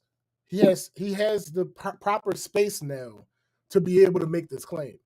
True. Because in the moment, in the heat of the moment, you would never have said anything like that. Because what he was displaying is the exact opposite of what you're trying to push. Yo, and also, Mark is being disingenuous because looking at that clip, I've seen this clip several times now. He clearly thinks about Ish the same way we think about Ish. You can tell in the midst of the conversation. A person like Marc Lamont Hill. All right, let me preface this. I am not as studied. I am nowhere near as studied or intellectual as Marc Lamont Hill. What we do have in common, though, is that once it's clear that a motherfucker is adamant to disregard what the facts are, you ready to throw them ad homs. Yeah. That's absolutely clear. And yo, that's tell me he wasn't throwing ad homs, yo. Him limping off while imitating Ish. Yo, when he said to him, yo, he said to him, and getting all red and stuff. Right. We know what that is. About here. We know what that is. We're not playing these type of games, yo. I'm not going to accept you calling this nigga smart. Like, the nigga is successful at what he does. Absolutely. 100%. But in the context of what we were talking about, because again, smart is an overall thing. We're talking about localizing it. Yeah. In the context of what we were talking about, that nigga is not fucking smart. He's not. No, here's the thing about that, right? What I've said about Ish, I stand 10 toes down on. What Ish is an expert in is real estate. Mm-hmm. Everything else I've ever heard him talk about, nigga, there is such a gap of knowledge where he might know little sections of factoids about something, but the conclusions he draws from that are specifically because he doesn't know enough about it. Right. But what he'll do is, and I see a lot of people do this too, so it's not just him, what he'll do is present himself like someone that's well-read on it. And immediately when you hear him speak on what he claims to be well-read on, you instantly know he's not. Well, hold on. McKenna made a great point. She said, not to mention, anyone, regardless of training or education, can read something and misread, misunderstand, or misinterpret ideas. Facts. That's why you should always at least try to get info from multiple sources, debate about what you read, and get people to explain more, etc. Exactly. Facts. And this point is so prescient because that's exactly Marc Lamont Hill knows the same fucking thing. He basically expressed this sentiment in the argument. Yo, he literally has taught people, so he's seen these issues in people's learning processes. Right. Like, what the fuck are we talking about? I hate it. Again, I am not expecting or asking you to get in the public and shit on your man. No. I'm not expecting or asking you that. We just asked you not to gaslight and shit on us about him. We see him. Listen, we saw your argument. Yo, and not only that, look at some of the comments under there. Like there were people that was taking issue with it too, because you stop acting like we don't see what we see with this nigga. Right. Like, nigga, this is a popular podcast. Yeah, very.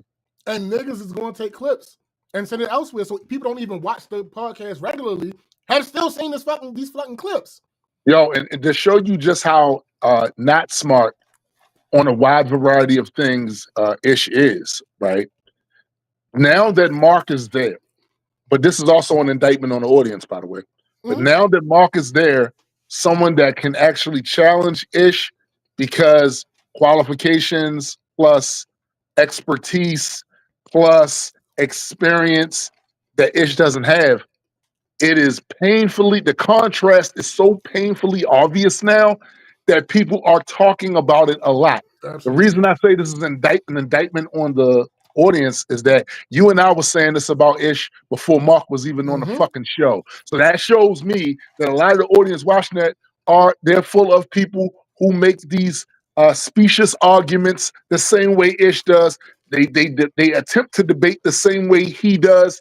And that's why they didn't see anything wrong with it until they had something to contrast it to. Absolutely. 100%. When it was made clear, when it was announced that Mark Lamont Hill was joining the show, I said, yo, this is the best thing that's what ever happened to that show. Right. Because it's gonna more expose the difference. Yeah. And talking somebody that's truly educated versus somebody that's sitting up there pretending. Because listen, I've seen this time and time again. If you're around a bunch of people who know very much nothing about most things, and you happen to know a little about some things, you will appear to be the smart nigga in the group. Right. But when you like, it's a classic example, right? So when I started when our music career started to move in a certain direction, it allowed me access to people from all different walks of life. I started befriending actual scientists that worked in the field and having conversations with these people. And I instantly saw the level of difference in the nature of the conversation, the amount of facts, the amount of understanding and comprehension from these folks than from the other people who maybe previously I was like, yeah, pretty smart. It is a difference. It is a huge difference, and it's earned difference. Right. It's earned difference because they actually put in the fucking work, where a lot of motherfuckers will not, but they still want the credit. They want the credit for being well-rounded or well-educated about these different topics, but they don't want to put the work in to actually make that true. And all it takes is for you to speak to somebody who did put the work in versus people who did not put the work in, and you see it. A Chrysler 300 looked like a Bentley till the Bentley pull up. Yeah, facts. And that's exactly what happened with Mark. Like you mentioned, I feel like you missed one thing. You mentioned them being on the show and having all these things, and then somebody shows up who's more studied, more well-versed, more experienced. But the thing that you missed, which is what shows this wide ass chasm the most, he's just as confident. Yeah, that's the problem, bro. Just as confident as you are in your bullshit. Yep. He knows what he knows, such to the degree that he does not shulk and go into himself when y'all niggas start getting loud. Yeah. And that's why it was good for the show. Something McKenna just said, this is a good point. She says, like, if any of you have heard about a specific scientific study that people were saying proved seed oil caused brain lesions, context matters. It was a mouse study on lipid-based structures in the brain, and they replaced all cholesterol lipid sources for the mice with seed oil to deprive them of cholesterol. So, of course, they form brain lesions. Lipids are necessary for brain tissue, right? So hold up. This is exactly what I saw happening with the fucking GMO, the GMO studies. Yeah. So back when there was this huge thing with people talking, oh man, the GMOs are gonna kill us all and do this.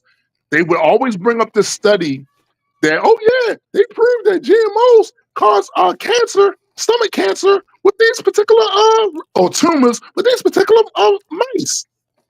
what they didn't show you was the context that these particular mice or rats that they were using, they have a genetic disposition to have those. Right.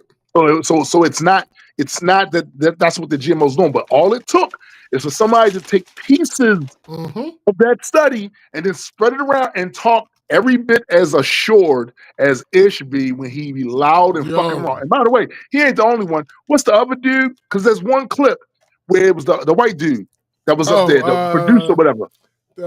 Fuck, what is his name? Not Ian. Ian is the manager. Perks. All right, so he did the same shit, yo. So when they sitting up there talking about what a theory is, right?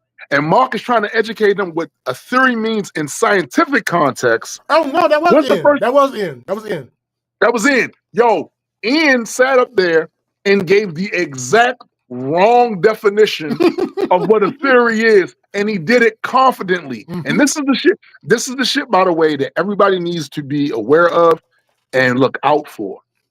Just because a motherfucker is saying something with confidence doesn't mean what they're saying is accurate. But these people, those sorts of people are dangerous because even if they're lying, they say it with confidence. This is the shit you'll see Trump try to do all the fucking time. He'll say, "Oh, we talking about the prices of the stuff is down." Yo, by no metric is that showing that. But he'll say it confidently, and there are people that are already predisposed to want to believe that he's doing a good job because they want to be confirmed in their support for what he did. So if all he has to do now is say the complete opposite of what the facts are, of shit you can actually check, and there's a segment of the population that will repeat that shit in conversations. Facts. Sis said con. Yo, that's my thing.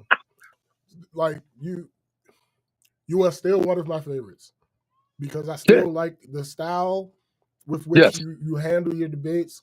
I still like the fact that you don't in person or not even in person. Sometimes it's through Zoom or whatever the case may be. Right. I still like the fact that you still don't just let a motherfucker just do and say whatever the fuck they want. I appreciate that. That's that Philly shit, you know. Yeah, that's that Philly shit. But don't fucking gaslight me. Yeah, don't gaslight me. Don't gaslight me, especially when, again, Ish has been on the show now for a couple of years. Yeah. There's a ton of clips of him being dead ass wrong, but also dead ass confident. And don't step on the thing about Mark. What I don't want him to do is hold this nigga hand, because I get that's your friend, right? But the benefit and the value of you being on that show, don't step on that. And I'm gonna tell you right now, when you look at the way the camera panned in on Joe's face, Joe, the reason Joe has Mark on there is to do just what he's doing. Absolutely. Just what he's doing. 100%. And you can tell. And you can tell. Like this motherfucker said, so when you go like to the South Pole, Antarctica, or when you go to the North Pole, you think it's nothing else after that? And Mark's like, what? He's like, so you think that's just it? That's just all there is? He's like, I don't understand your question. Yeah, yeah. What are you talking about? What are you actually asking me? What are you implying? That energy. Keep that energy. Yeah. Make that nigga explain. Make that nigga because I'm gonna tell you something, man. That's another thing people be getting away with, right? They'll say this cryptic ass shit as if they have access to knowledge you don't. And since we're in a public square on this show, there are millions of people that will listen to this. This is the time to explain. What the fuck you mean? Why are you saying this? What are you implying by while you say this? And also show your work, nigga.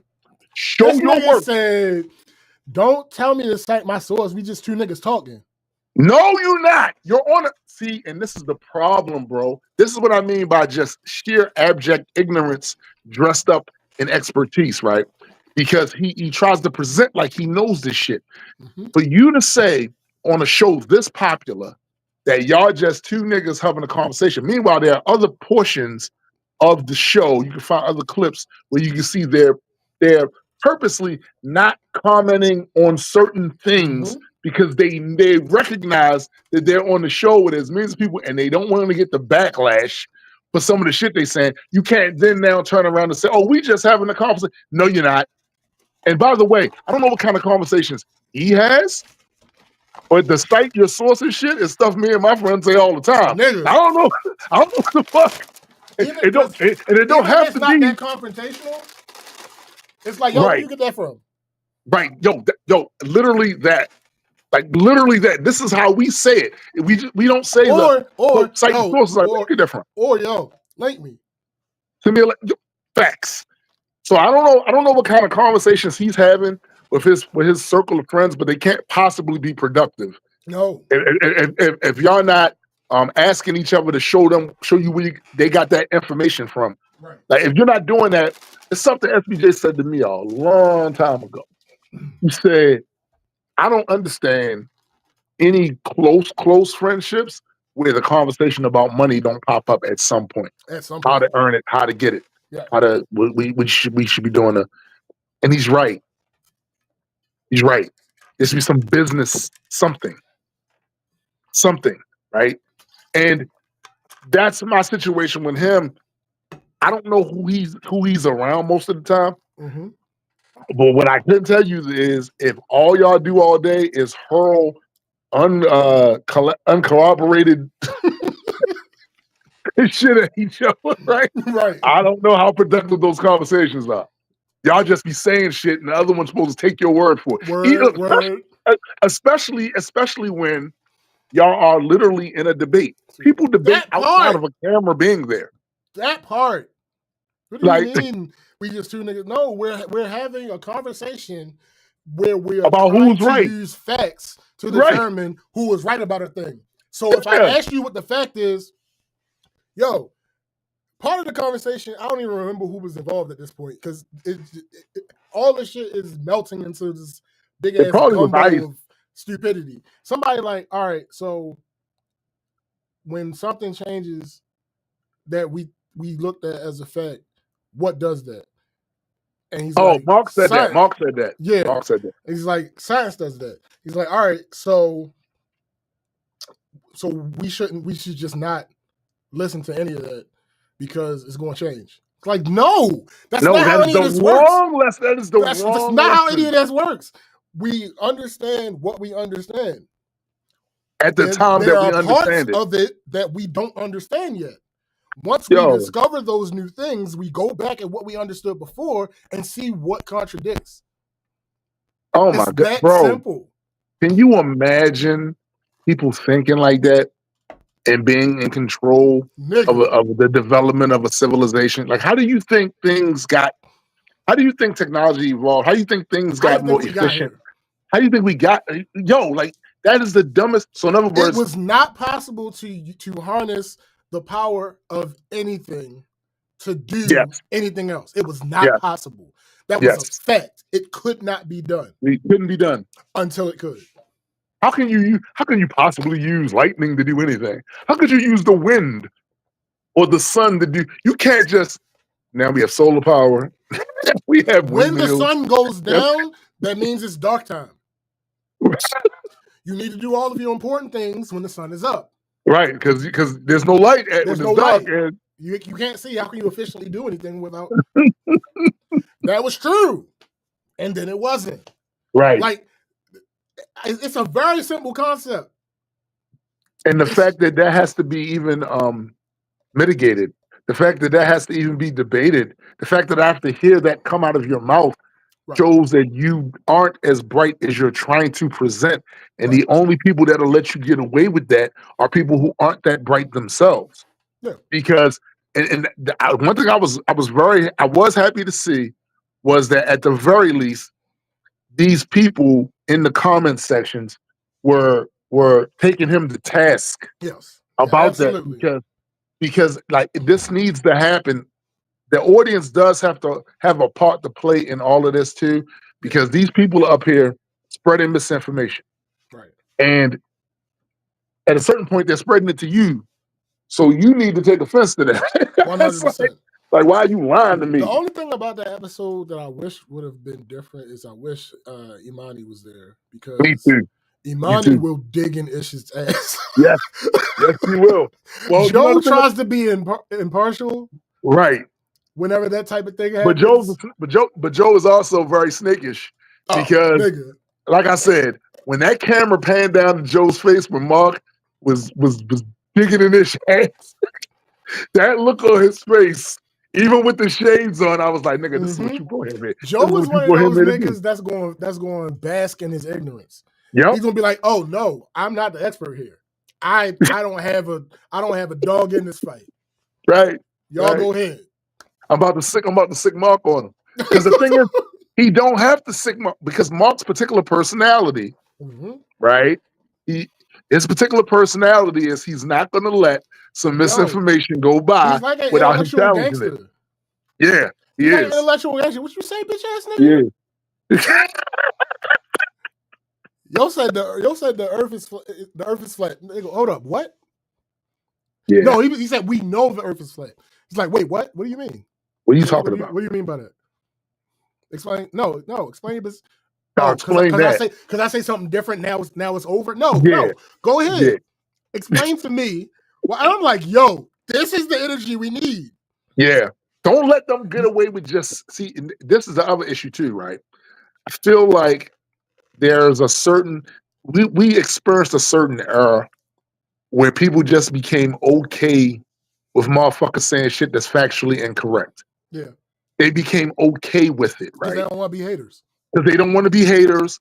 And I feel like that is not how you're not really helping when you do that. You're not helping the society at large, and you're not helping that person, because you're letting that person like exist in a state of ignorance on this topic, and you're basically co-signing it, so you're confirming, at least in their mind, that they're correct, and they're going to keep spreading this shit to other people, right? At a certain point, we can't keep trying to find ways to make somebody wrong right. Right. That doesn't help anybody. Correct. It doesn't help anybody. Yeah. These niggas. All right. Let's move on to week in review. Oh God. Don't know that I like that. Listen. My week was not really. It wasn't all that eventful, but there were things, Now I'm pissed because we didn't get a chance to go and see Thunderbolts. We just couldn't do it. We had to wait and see it on Tuesday. So as you know, because there have been people that already have seen it, there are people putting spoilers every motherfucking where, right? So I've been dancing in between the raindrops of these spoilers to try to avoid it. One thing I did get out of that, which I'm happy I did, was Marvel movie, but still stick around. Don't just bounce. Stick around. All right, cool. I'll take that. And not only that, but it seems to be a meaningful one. Yes. But some of you other motherfuckers, you just can't wait. Literally went down a whole week. No, you got spoiled. No, I didn't. Okay. Because since this is not my first rodeo with this sort of shit, right. I know how to cut off my senses to something immediately as soon as I sense spoilers coming. Yeah. Spoilers coming. So I've been good so far, but the fact that I knew that what was happening, y'all fools couldn't wait a week. Y'all couldn't wait a week. You said literally a week. Official release was yesterday, right? Official release, but people. Yeah, I know it comes on out Thursday. Yeah. Right. So y'all couldn't wait.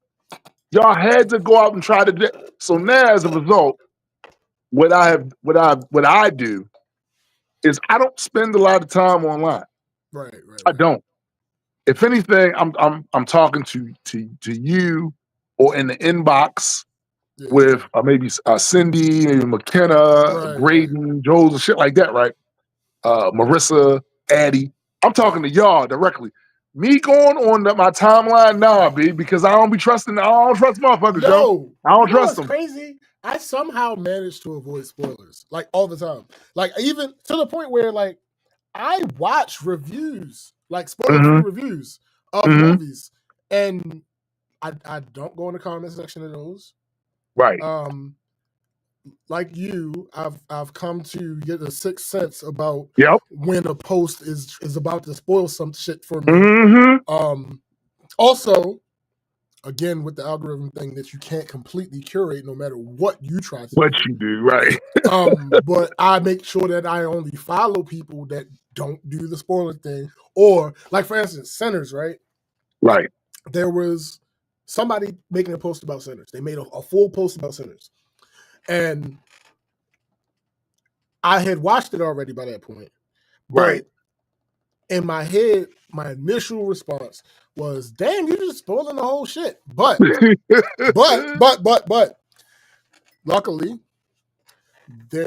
luckily, I wasn't in the first wave for the gorilla.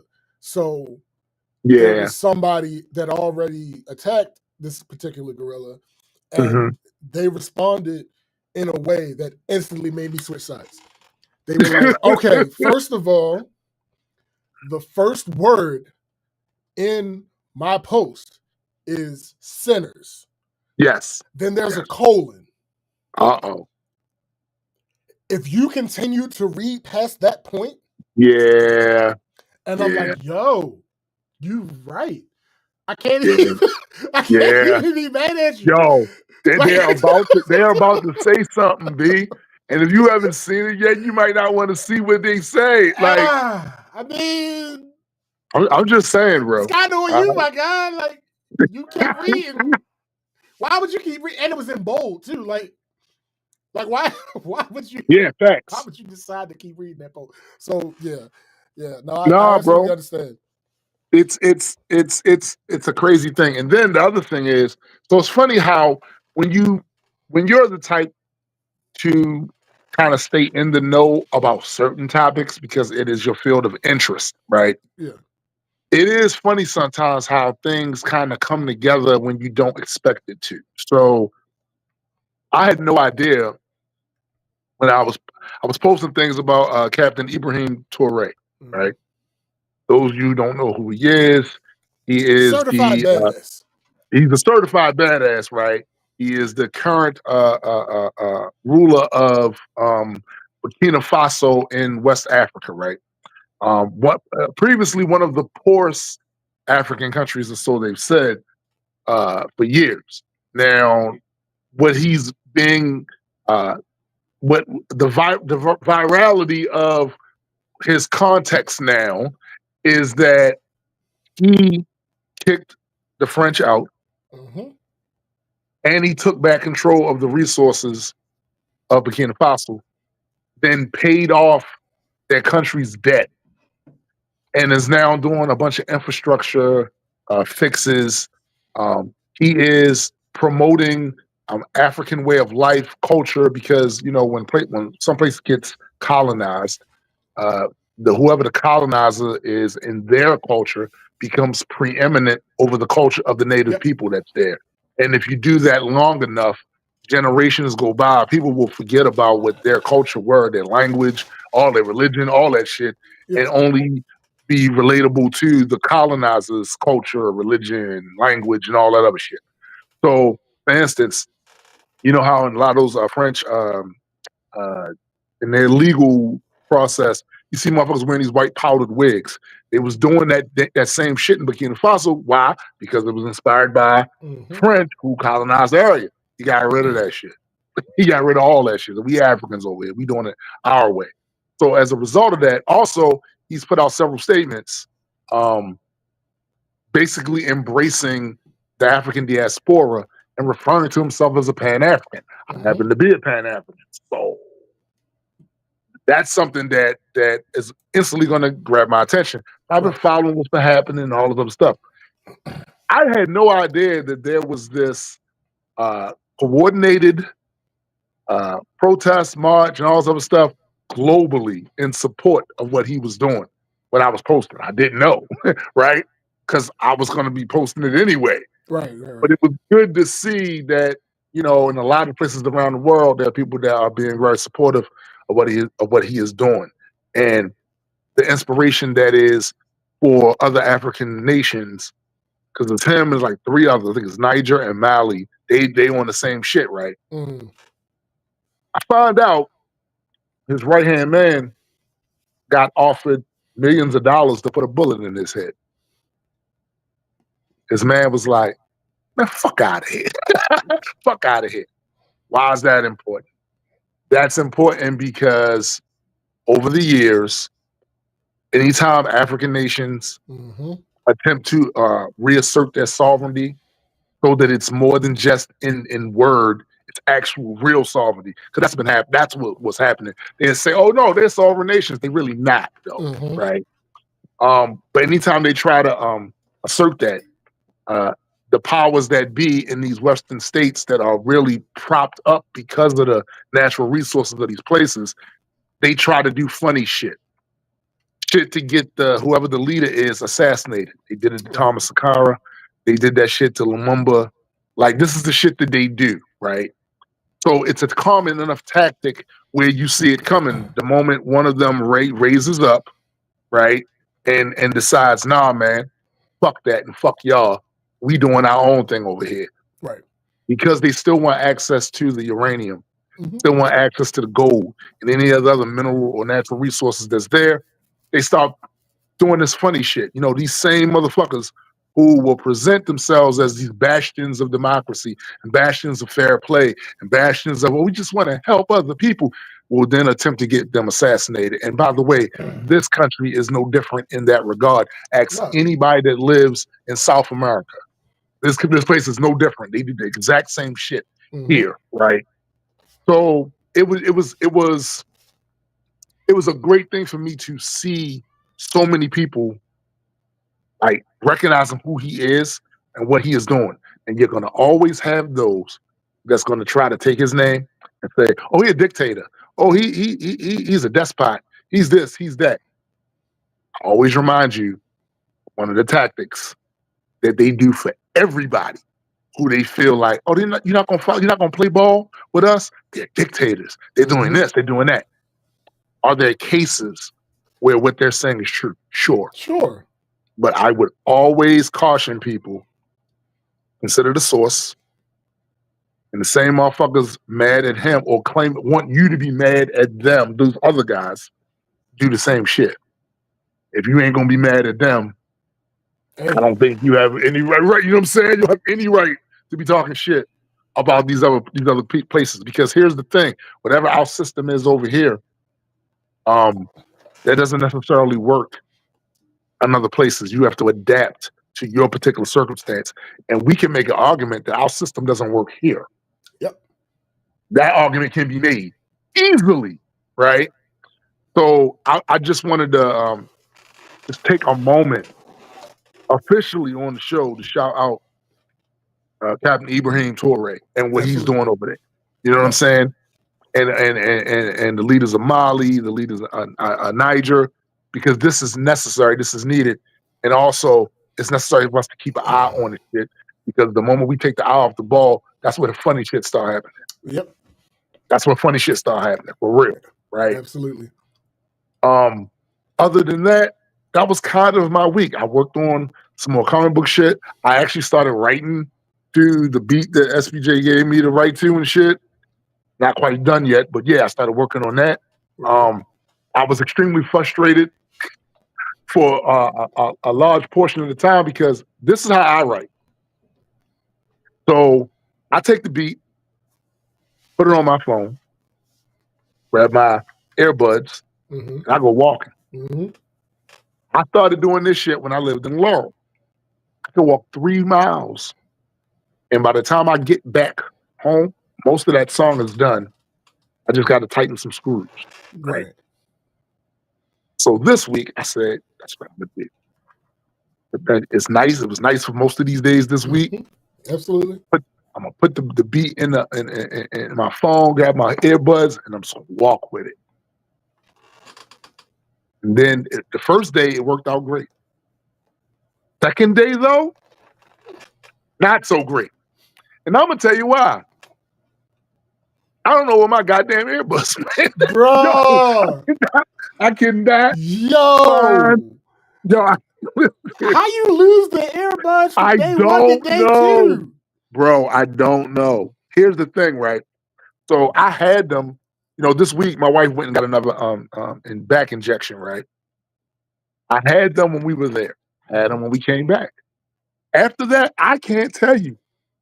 Superfly I hit 'em. cannot tell you where the fuck they at. So you know what I went and did? Hmm. I went and ordered some more. And they just came yesterday and shit. And I bet right? you find the old ones today. Yo, I was thinking that too. I was thinking that too. So watch these motherfuckers just pop up. Now, Hilarious. and I got the same model. That's always the best. That's the nerd divergence in you, though. Yeah, of course. Of course. Marissa said, Macron just said Africa isn't ready to take care of themselves yet. Yo, Macron, shut the fuck up and keep Africa out of your mouth. Absolutely. Seriously. Y'all scramble for Africa ass, Berlin conference ass countries. We don't want to hear that shit. We don't want to hear that shit. Thanks. Don't want to hear it. Fuck out of here. They not ready to take care of this. Just keep your ass up there. And here's a great idea. Pay market value for the resources. That part. Pay market value for the resources so they can, in these places that still having issues with infrastructure, they can have the money to build the infrastructure.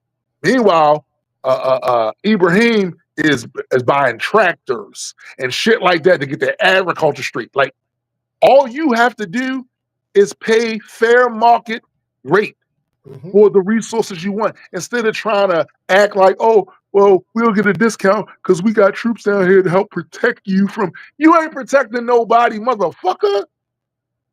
They still had Islamist terrorists in their country, which some of us believe were being funded by somebody, because how did they get this equipment that they got? Right. I'm just saying. And conveniently, when y'all left, guess what happened? They start getting the sparks knocked out of their ass. Things that make you go, right? Mind your fucking business. That part. But other than that, I'm still working on music, working on a comic book.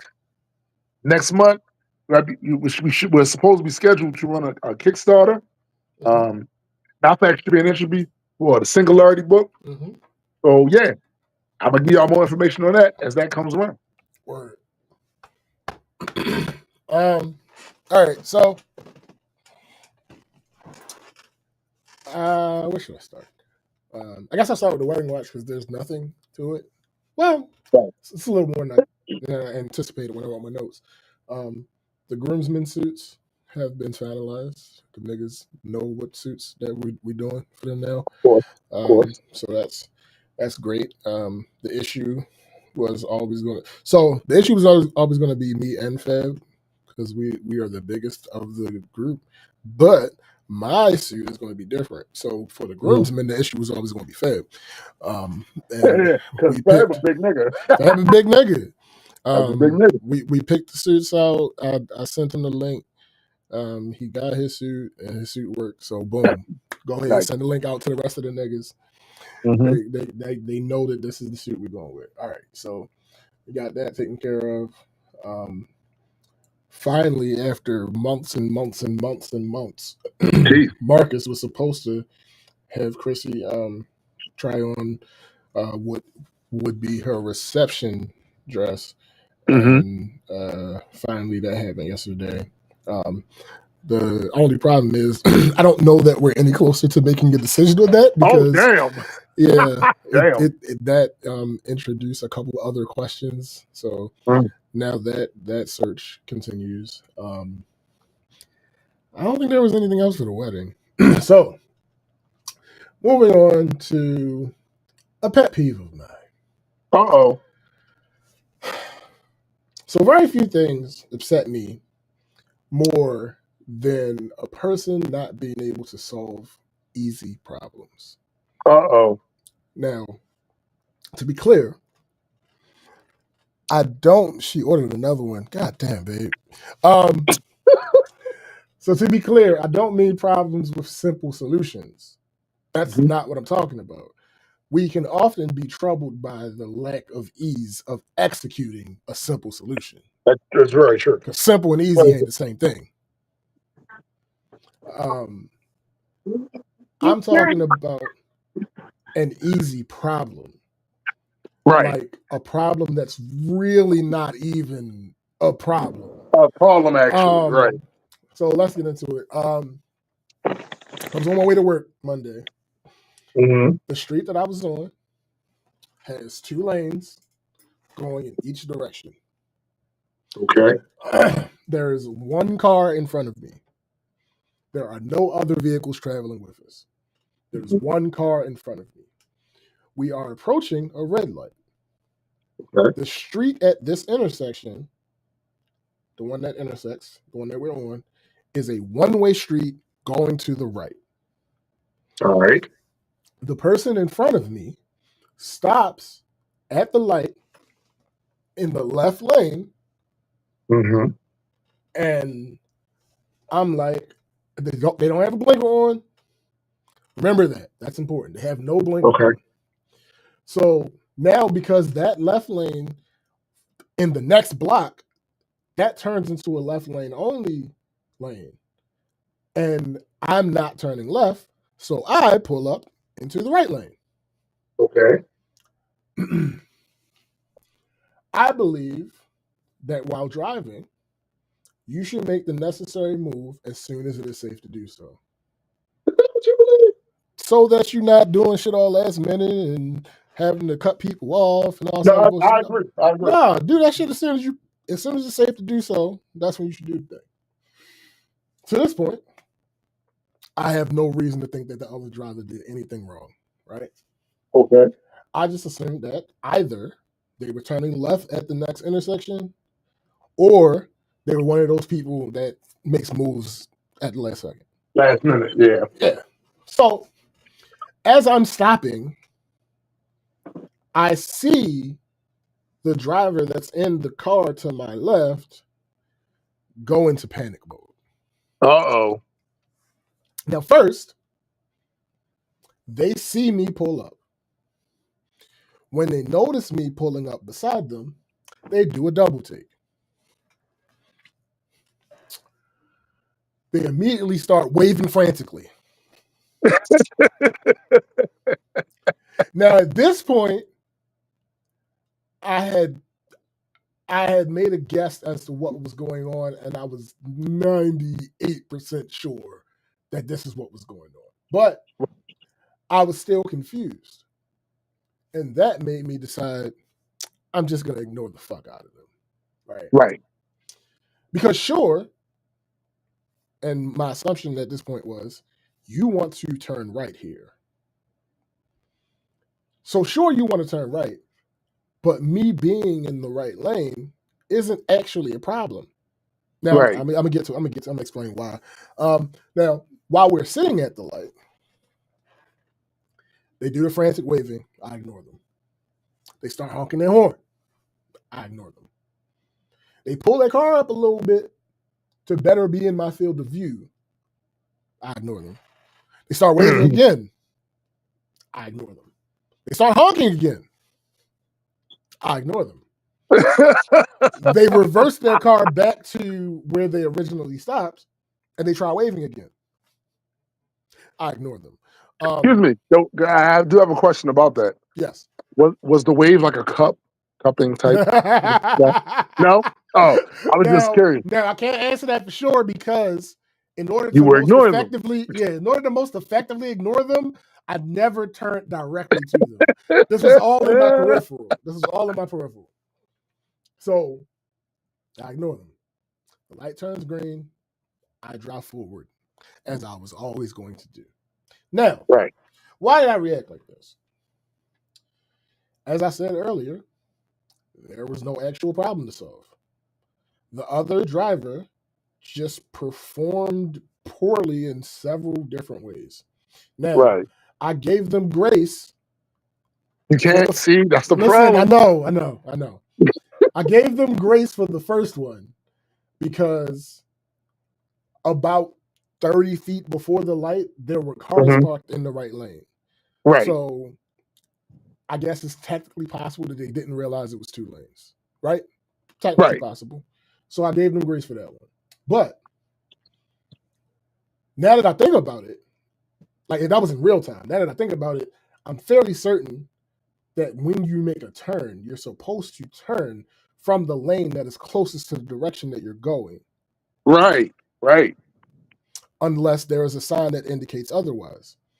So, yeah. But anyway, secondly, you are supposed to use your blinker when you are preparing to turn. Facts. That's just a rule. You're supposed to do that. And because they didn't do that, I had no indication they were intending to turn. C, there wasn't a no turn on red sign. Now, this may have been a little bit risky, but Right.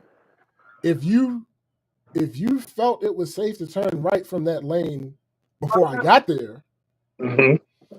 when you moved up to try and get my attention and there were no cars coming, why didn't you just turn? Yeah. Facts. Facts. 4, Yo, you you know what I weren't. hate you? I hate you because you're doing your bullet points. Your bullet points are going alphanumerical in ways that they really is really annoying. You know what I'm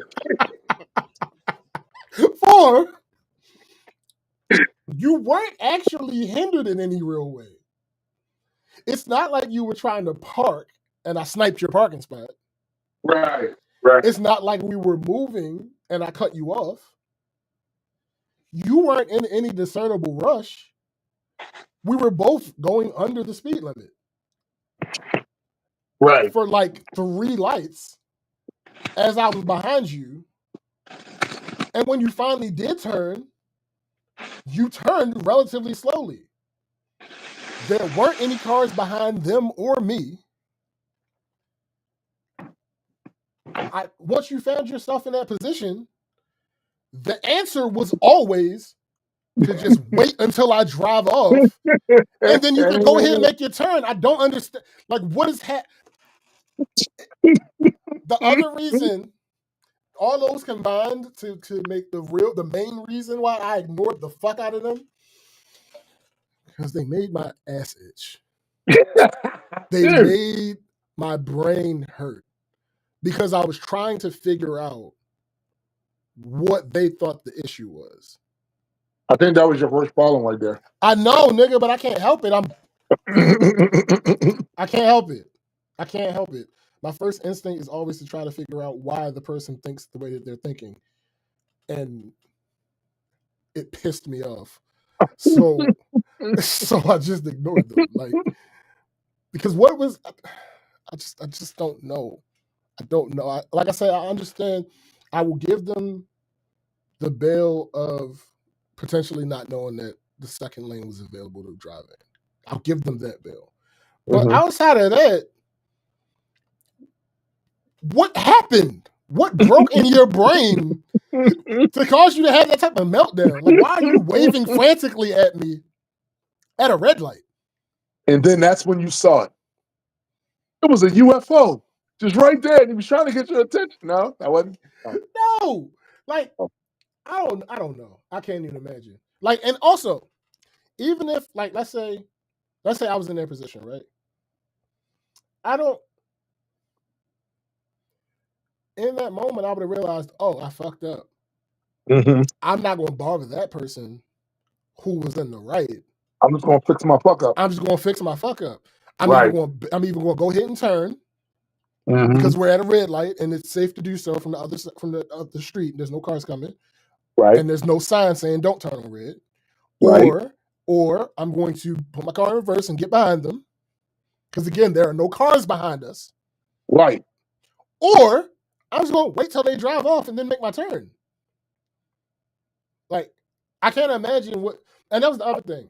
I don't want the confrontation because I know that my response is going to be confrontational. Right. Like, not on no tough shit, not on we going to fight, not on me going to cuss them out, nothing like that. But no matter what you have said to me, I would not have done what you wanted me to do. I won't do what you tell me. Yeah, so like there was no benefit for either one of us for me to acknowledge them. Because they just would have been upset that I didn't let. I don't even know. Like, I have to imagine that their goal, again, even without them being in a rush, Right. because like I said, once they actually turned, they still turned slowly. So even without them being in a rush, I imagine what they wanted to happen is they wanted me to let them turn in front of me. Probably. But why? What benefit do you get from? Again, there are no vehicles behind us, so it's not like you're being held up. Like I can see if a pile of cars emerged behind me, Right. and they were potentially going to be sitting here until the next red light and not able to turn. That I would have understood more. It's just us two out here. I don't even know why traffic was so light, but it's just us two out here. You know what? A lot of times, though, it ain't about the shit that's happening right then. A lot of times it's about the shit that happened before y'all got to that point. Possibly. Because he could have already been compromised for whatever reason before that. Absolutely. And it started to, like integrate into his decision making skills here, which has him waving around frantically because he's already irritated about some shit, whatever. Because Yeah. a lot of times, and I hate it that it's true, but it is true. I'll see somebody in the midst of doing something that made no sense at all. And clearly they're agitated. And I think to myself, it can't be this situation that got you like this. Right. You know what I'm saying? Like, it can't be. But unfortunately, we here now, and you're reacting this way. And if I'm involved at some point, like, I don't care what the previous situation was. That part. Because whatever your frame of reference or what inspired this meltdown really had nothing to do with me. I'm now feeling the brunt of the annoyance of this shit. So I'm going to react like this is the situation. You're unhinged for reacting this way, and I'm going to react accordingly. That part. And like, even if it was the situation, even in this situation, I did nothing wrong. So, like, you are the one that was wrong. If bare minimum, we're only taking the one fact out of it, you were planning on making a turn and you did not have your blinker on. Right. You were wrong. Erase everything else from the equation. Mm-hmm. You were planning on making a turn and you did not have your blinker on. That puts you in the wrong. Puts me in the right. Yeah, I just don't. I don't know. And also, I am not like I'm not under any obligation to do anything different than what I'm doing now because I was in the right. Yeah, it's that simple. Like I said, if it's a problem and there's a simple solution, that doesn't mean the solution is going to be easy. This was not an actual problem. There was no issue. You weren't being harmed in any way, shape, or form. You weren't being put upon. You weren't being hindered. Right. Like, you wanted to make a turn. You were able to make your turn. You were turning slow anyway. You probably would have turned at the same velocity had you been in the right lane that you belonged in when the light turned green. You fucking donut. Anyway, moving on. Work. So I haven't had a work update in a while, mainly because there has been so much other stuff going on in general. So I have a couple for y'all.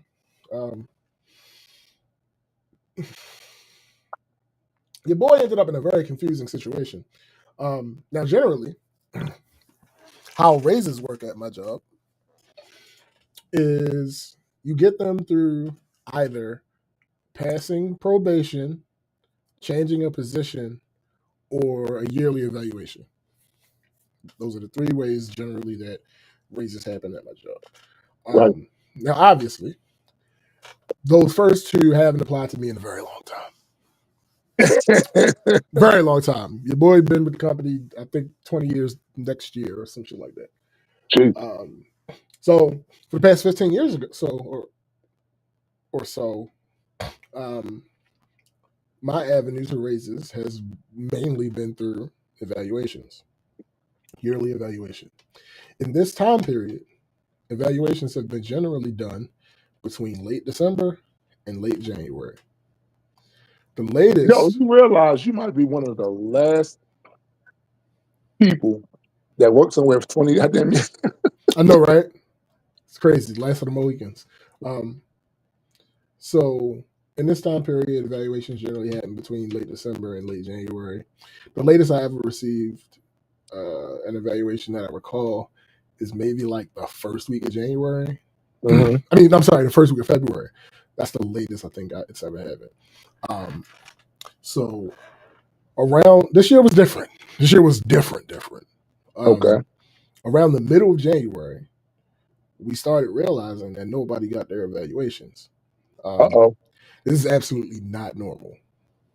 So then either late February or early March, we found out that some people had gotten their evaluations. Right. After a couple weeks after that, the people who were asking me if I had heard anything about it had just resigned to the idea that they weren't getting raises. Wow. Now, at that point, I was like 60% of the way there. Like, I could use one because who couldn't? But my people take care of me, so this would be a very rare situation where I didn't get one. So it would not be the end of the world for me. Because like there are some people who like, I haven't had a raise since blah blah blah blah blah. That's crazy. I get you. I understand you. I'm with you. That's not my reality. Right. I don't remember the last time I didn't get a raise. So if I had, if I was, that's what I'm saying. If I was in position to not get a raise this time, I wanted one, but if I didn't get it, okay, you know. I blame the tariff. Yo, wait!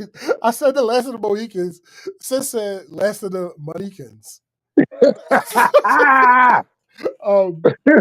So like I said, if this time I didn't get a raise, all right, I'm still slightly disappointed, but like, nigga, right, fine. Also, even if we weren't getting any, I imagine it still would be beneficial to somebody in the equation for evaluations to still be done. I agree. Right? I still blame the tariffs though. I don't know how, but somehow. Oh well, actually,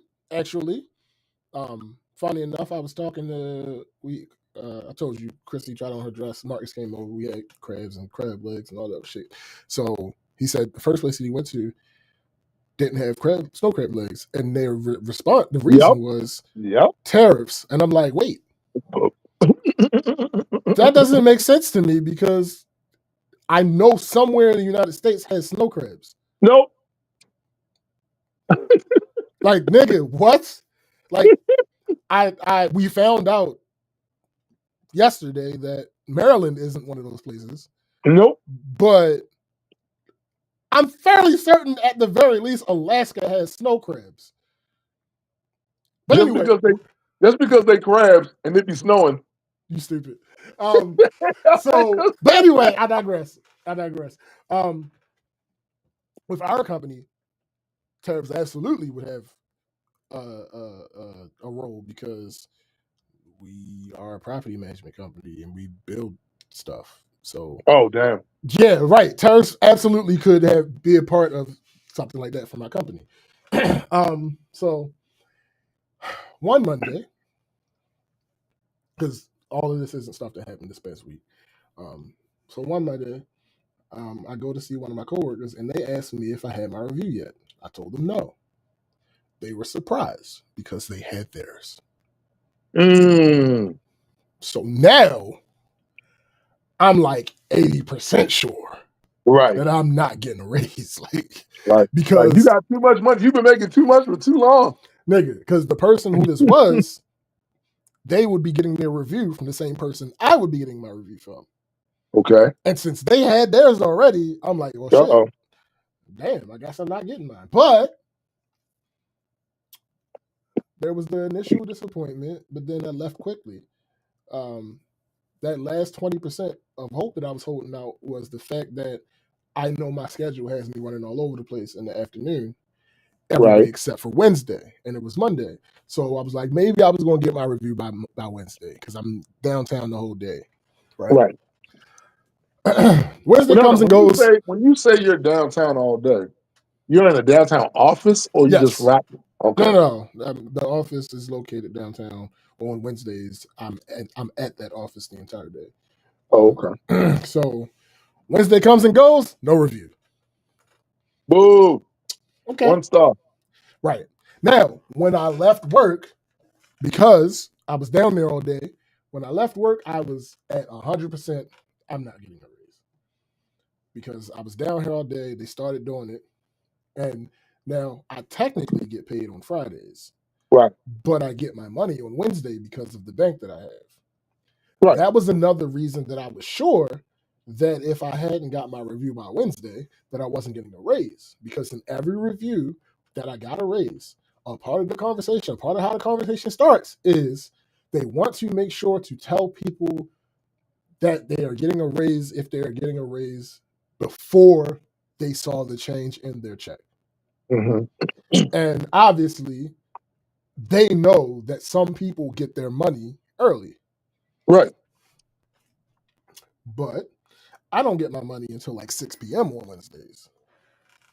So Wow. I get home, I'm slightly reveling in the fact, like, oh yeah, I'm not gonna get anything this year. It's cool. Like I'm trying to come to There grips with should be it. a reason, though, right? Give you a Well, reason. there should be a reason. 6 o'clock comes, and I got a notification that the direct deposit hit, hmm and the number was not a number I was used to seeing. Oh, shit. They took money. Dang. Oh, So I got my raise, but had yet to talk to anybody. no talking necessary. Well, fast forward to Friday, a couple other people had the same experience. Interesting. One of my coworkers was like, "Hey, looks like They drink. somebody." It's like, "Oh shit, looks like somebody forgot to talk to us." And I was like, "Yeah, Maybe they didn't forget. looks like it." I mean, maybe. Listen, I don't know what's going on, but again, Still don't know? still don't know. This was weeks Mm, ago. This was like 2 weeks ago now. At this point, damn. this is completely unprecedented. This is not how things work in the past, but I I guess it's a new day. Yeah, it's a new day. All right. So next one.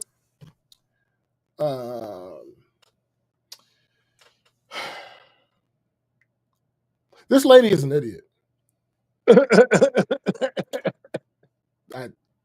There's no other way I could have started this off. She's an idiot. Full stop. I've talked about her on here before. Oh, shit. She's the one that tried to tell me that all the bread in the world got recalled. Oh, And that there were not any farms left in Maryland. yo.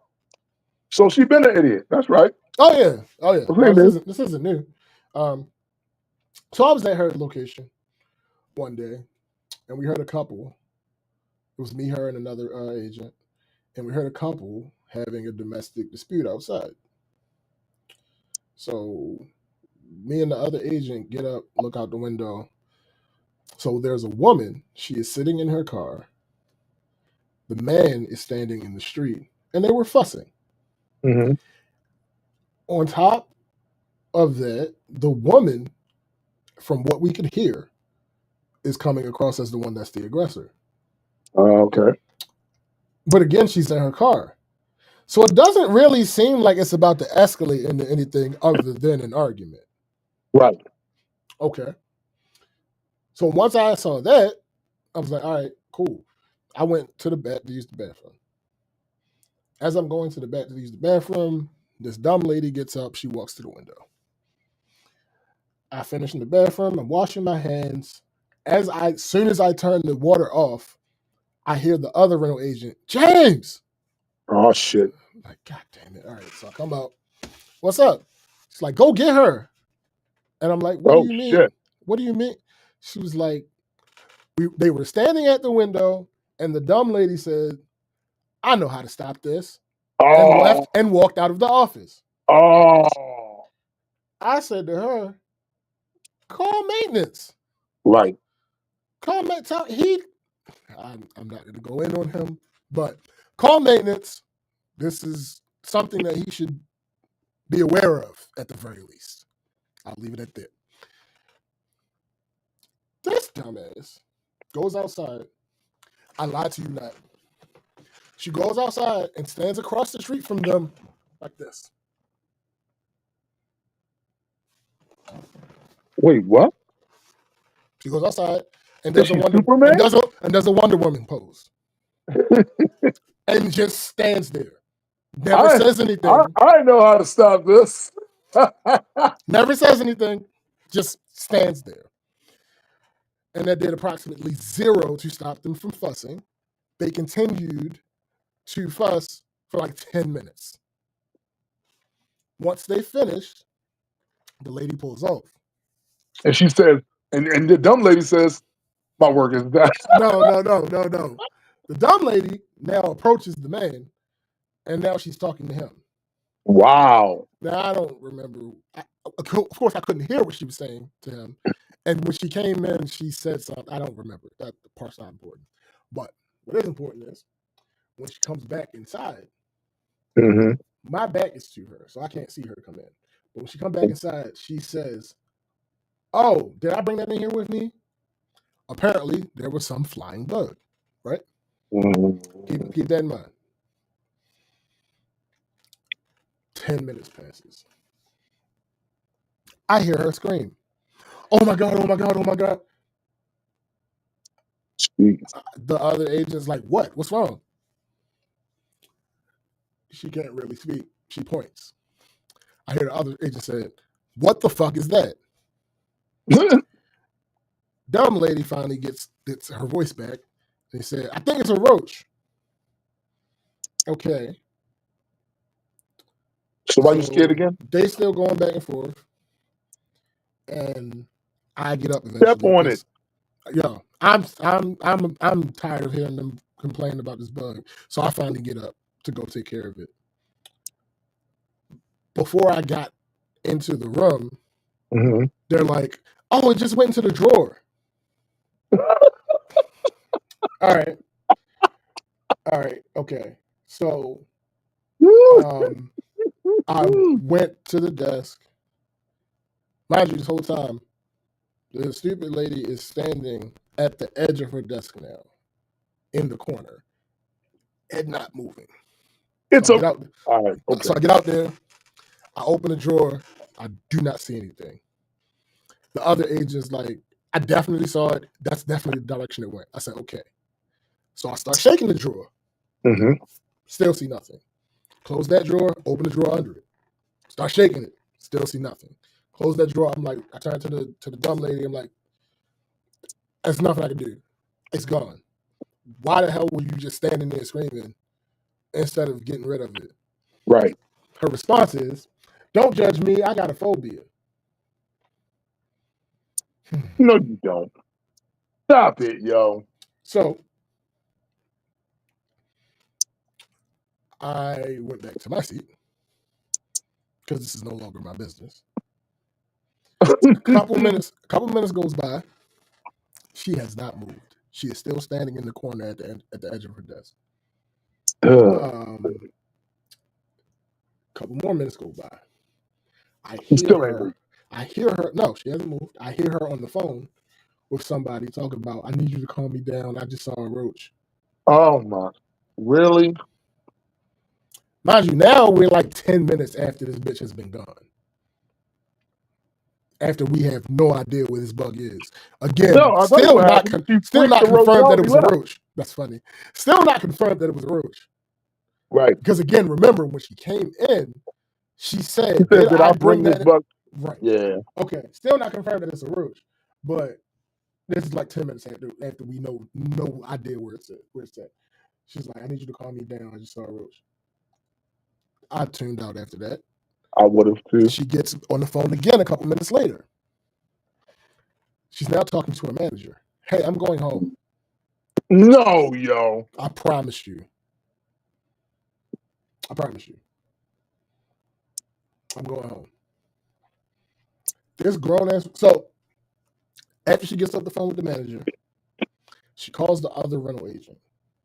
Hey, can you hand me my bag? Her bag was underneath her desk. The other agent's nice ass got up, walked over there, I wouldn't have did that shit. and gave her a bag. Mind you, she don't like bugs either.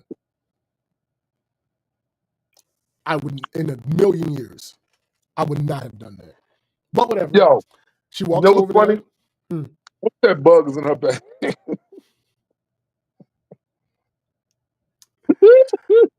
So she walks over there. She goes under the desk. She grabs the bag. She hands it to the lady. This dumbass then proceeds to gather the rest of her stuff Oh my goodness. and walk out of the office. Yo, stop playing, yo. I wish. I only wish this grown ass woman left work because she saw one roach. Again, that might not have been a roach. Mm-hmm. That might have been the bug that she let in from outside because, as you so aptly put it before we came on the show, it's springtime. It's springtime, nigga. So bugs are out. They out here. Like I said, it might not have been a roach. That shit could have been anything for real. It might have been whatever it was that she let in when she came from outside minding other people's business. Which It was her cousin. She let her cousin. let her cousin in. Yes, McKenna. Now, there is an actual phobia of roaches, and it's possible that she does have that phobia. But as McKenna points out, that's the kind of common occurrence one where you should try to work on it. Absolutely. Yeah. This woman is in her it's 40s. Where you leaving work. Yeah. Because of it, it's kind of crazy. This woman is in her 40s. We're not doing this. We're not doing this. So I'm sitting in this office with the other agent who is now pissed. I know. I can imagine. Because what the fuck you mean you leaving? Like, while this was happening, after it disappeared, while the aftermath of it is happening, she's like trying to talk to her, like, hey, just go sit at a different desk and just work from there, and we'll work on trying to figure this out. Wasn't hearing it. The manager, again, she called the manager, meaning the manager wasn't in the office. Right. You could have sat in that manager's office. Thanks. We could have said there were several places that you could have sat and continued to sitting earn your your ass paycheck. Yeah, and continue to earn your paycheck. Several places you could have sat. It didn't touch you. Anything like that. So I'm sitting there hearing out the other agent because I'm like, yeah, I would have been annoyed. I ain't gonna lie. I would have been really annoyed right now. She was pissed, and I'm like, all right, I get it. Let me hear you out because I get it. I understand why you'd be upset about this. Blah blah blah blah blah. So she's the kind of person that, like, every now and then she'll just get up and look out the window. Okay. Let's look out the window, especially on nice days. I get that because that was me. I used to work in a place that had no fucking windows at all. So every so often I would get up and walk outside because I do not like that type of shit. So she happens to look out the window, and the dumb lady is sitting in her car. The dumb lady? I'm sorry, because I don't want to use names. Okay. That's better. And I've spoken about her before, and that's what y'all know her as. So I gotta. Yeah. The dumb lady is sitting in her car, with her door open, and the manager is standing outside of the car talking to her. I'm assuming that she's trying to explain to her, like, this is not how this works. Like, You can't just leave stupid. apparently, the manager let her go home. Now, that does not mean, because I had to think about this. I know that manager personally, Okay. and initially I was shocked, but then I realized her letting her go home does not mean there was no disciplinary action. Oh, So I'm pretty certain, because had I been her manager, oh yeah, ain't no way. Ain't no way. There's no way in the world. Your first thought was, I'm going home. there There's were like other it's places like that you can said sit. previously, there were other options available. There are other places you can sit and do your work. Right. 100% other places you can sit and do your work. So for your first thought to be you going home, and I get there and you're actually in your car about to pull off. Nah, we not. So anyway, fast forward. I go back to that office about 3 days later. This lady is talking about she thinks she has a parasite in her head now, and She's RFK. Oh, and now at times she feels like roaches are crawling inside of her skin. My goodness. Yet at some point while I was there, she was okay enough to spout the following nonsense. Uh-oh. You know, it's hard to find a good hospital in Baltimore because they all turn into teaching hospitals. Now, this is despite the fact that studies show that whenever there is a tangible difference between a teaching and a non-teaching hospital, as far as the numbers go, the teaching ones tend to perform better because that makes actually a lot of sense. Actually, they're more up to date on the science of Yeah, everything. that makes way more sense. And also she says, in a separate conversation, yeah, these smart thermostats in everybody's home is the reason that everybody getting sick because of all the 5G. And people, stop, wait. And people want to sue BGE, but there's this loophole because technically the devices aren't owned by BGE, so they can't do anything about it. They just gotta be there and keep getting sick. Oh, she's a dumbass. I said that. I said that. I think I said that. I'm pretty sure I called her the dumb lady at some point. She's dumb as shit, though. This is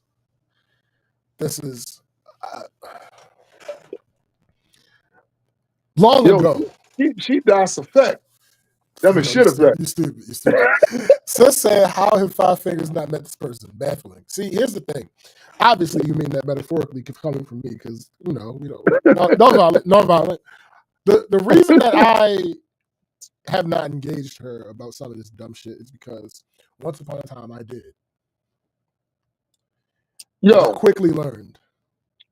It's a waste of time. But yeah, it's no. But here's the thing, though, bro. This is the thing that we just talked about this earlier about. We just talked about this. If you are somebody that's part of a influential program, you're spreading misinformation, you got to be careful because a lot of people watching. This is an example of that 5G shit started during the COVID shit. Yeah. Well, that 5G shit is a version of a thing that has been happening for decades. Of course. Every time they go up in a generation, it's the same spiel. Yeah. Yeah. The most recent one was the COVID thing. It's dumb as fuck, but it spread around so far. I just didn't think people were still saying it because I figured it'd be a level of embarrassment after none of that shit turned out to be true. Right? That part. That's the part that blew my fucking mind. Like, I already knew she was a dumbass. Clearly. I already knew she was a conspiracy theorist. Right. Absolutely. But this particular one, I didn't understand. She surprised even me. I'll put it like that. But sis, not just that. Before 5G, they were saying the same shit about 4G.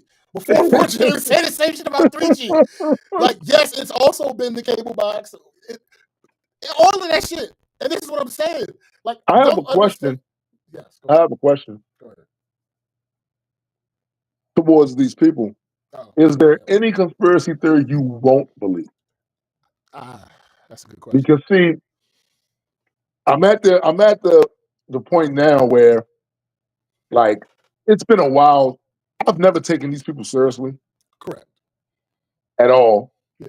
But I'm at the point now where I feel like they just want to believe in stuff that's just how it's contrary to established things. So we could search all of the waterways and water resources everywhere on the planet and not find Loch Ness Monster, and they would still say it's out there somewhere. Yeah. We can search every woods, every forest, every jungle, all over the planet, and not find Bigfoot, and they'd still be like, it's out there somewhere. Yeah. Like, I don't believe that there's a conspiracy Yeah, because we theory. can't get past Antarctica. Right, right. Right. It doesn't matter with these people. They want to believe things like this, so they will. Yeah. So I do a if it wasn't her, and I had already determined what I was dealing with, I tend to like to employ a modified version of Occam's razor with these type Of course, of course. I simply would have said, "Can I see your cell phone?" That's it. That's it. Let me see. Let me see your cell phone. Let me see your cell phone. What model is this?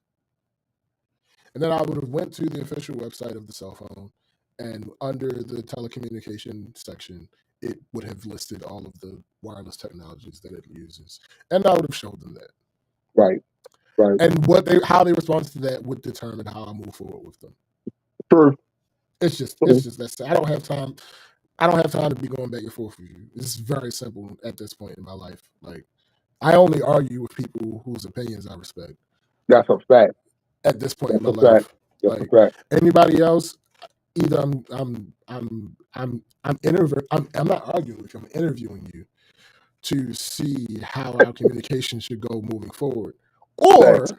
you piss me off enough that I'm just throwing ad hom. Yeah, I'm throwing ad homs at you. Like, The ad hom bomb. The ad hom bomb. At this point in my life, yeah, I just can't do it. I can't do it. Like, you are You got to be a grown woman, Yeah. woman with several children. My This goodness. is wholly irresponsible of you to behave this way And to be this dumb. and to be this damn dumb. Not even You know- dumb, to be this damn gullible. Well, that's the other thing too, bro. Again, the old saying is still true. This is the information age. Mhm. Ignorance is a choice. Mhm. The problem, though, is if you get enough powerful, influential people who see a way to weaponize this for their own benefit, Yeah. they can and have altered society's framing of these conversations to the point where it's no longer convincing to people to have facts. Yeah. It's no longer convincing to people because what they've done is they've attacked, they pulled at the threads of expertise, of knowledge, and they pulled at them threads by doing very simple things that we see humans aren't really good at. Right. Like, humans will associate something with something that has absolutely nothing to do with it, but simply because it correlates in some way, that had to be the reason why that happened. Yeah. And it's real easy to get them to buy into it. It's real easy, you know? Right. And it's a much harder job to get them out of that. That's why I feel like, especially the society we live in, I feel like the shit is actually doomed because you're pulling at the linchpin of what makes society work. If we can't agree on what is true and what's not true, it's over. Yeah. Because It's over. Because let's say, going back to the dumbass, let's say you are someone who, even though you believe ridiculous shit, you are consistent in it at least, right? Right. Let's say that. Right. So that would mean that, like, let's say, so you understand that modern phones operate with 5G frequencies, and you specifically limit your phone use because of that reason. You Mhm. understand it's a necessity for you to have a cell phone in this day and age, but Right. you limit. Okay, so when that bug went missing, I saw you use your cell phone twice. Now the case that I will give you, is you would have had to go to your desk in order to use the landline, right? Hmm. You had no problem going to your desk to get your shit when you was leaving. Wow.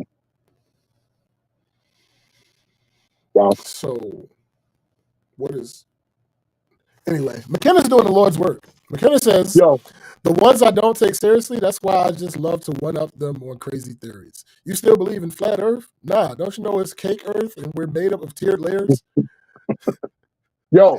The funny thing that the funny thing about that is I actually started doing that a while ago, but I used the nine realms theory. Mm, So since everybody wants to run around with Earth's flag and this, that, and the third, I stopped. I haven't done it in a while. But I started hitting them up with there are only nine realms, and listing all of the Norse realms, Jotunheim, the Niflheim, and all this other shit, and then hitting them with bullshit science to prove that all of that is true. mm-hmm. And the moment they say that's absurd, blah blah blah, and yours isn't, and yours isn't. Yo, Wiz Khalifa literally was on a Joe Budden podcast and said, I believe that the earth is flat. It's only because of how much I traveled though. That's an absurd statement, bro. That's an absurd statement.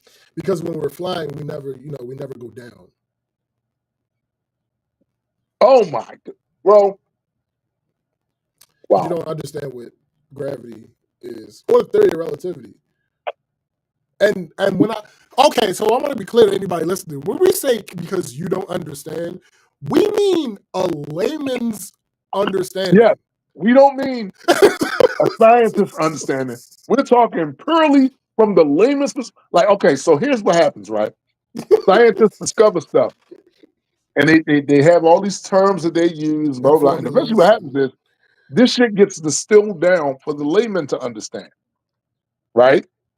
And that way, society keeps a certain level of intelligence that we need to have for workers. You got to be kind of smart. Right. There's a certain level of smartness you got to kind of have, right? Equal But and all of that opposite is one of those things. Yes. Yes. Equal and opposite. So if you understand and believe in equal and opposite, then you would understand that if the gravitational pull is on a spherical plane that is large, you will never. If you understand equal and opposite, and you believe and subscribe to equal and opposite, and you understand and believe and subscribe to gravitational forces and gravitational pull, right, then it's a cakewalk to get from that to a large spherical object. Right. You not noticing a difference when you go around the sphere. Right. Right. Because you're not going that far in relation to how large the sphere is. Also, whenever you do technically what would outside of that system be considered graded, you're not changing your distance from the sphere.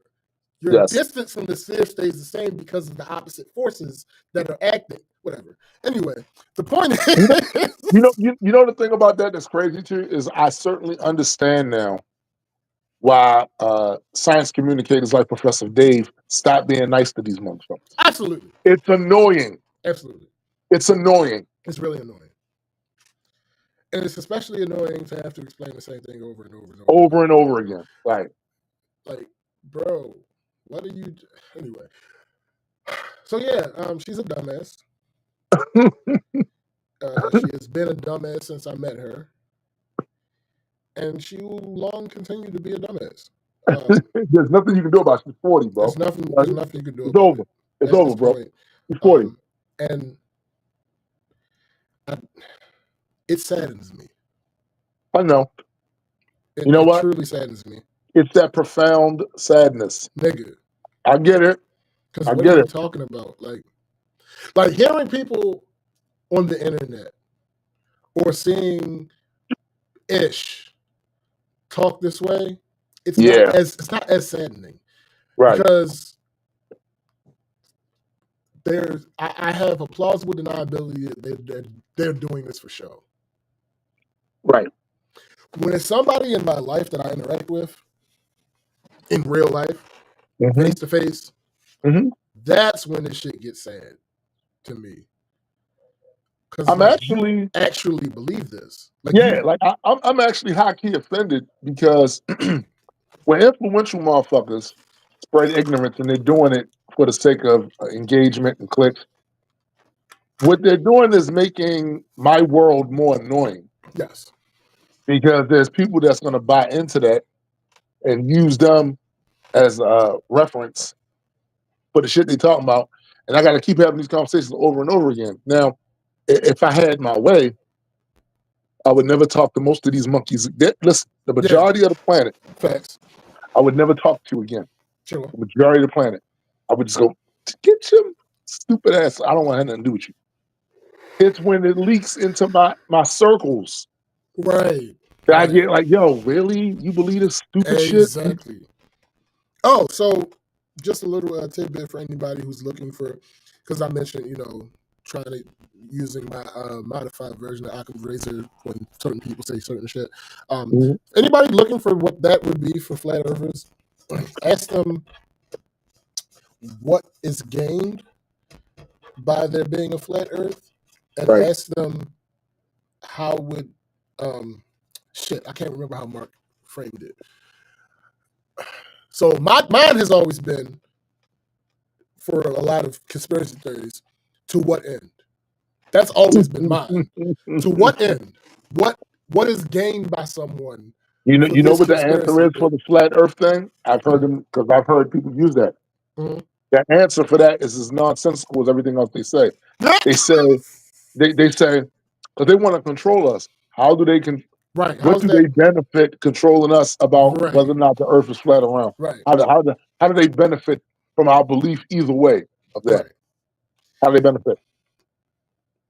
Oh, How? the second thing was, do you understand how conspiracies work?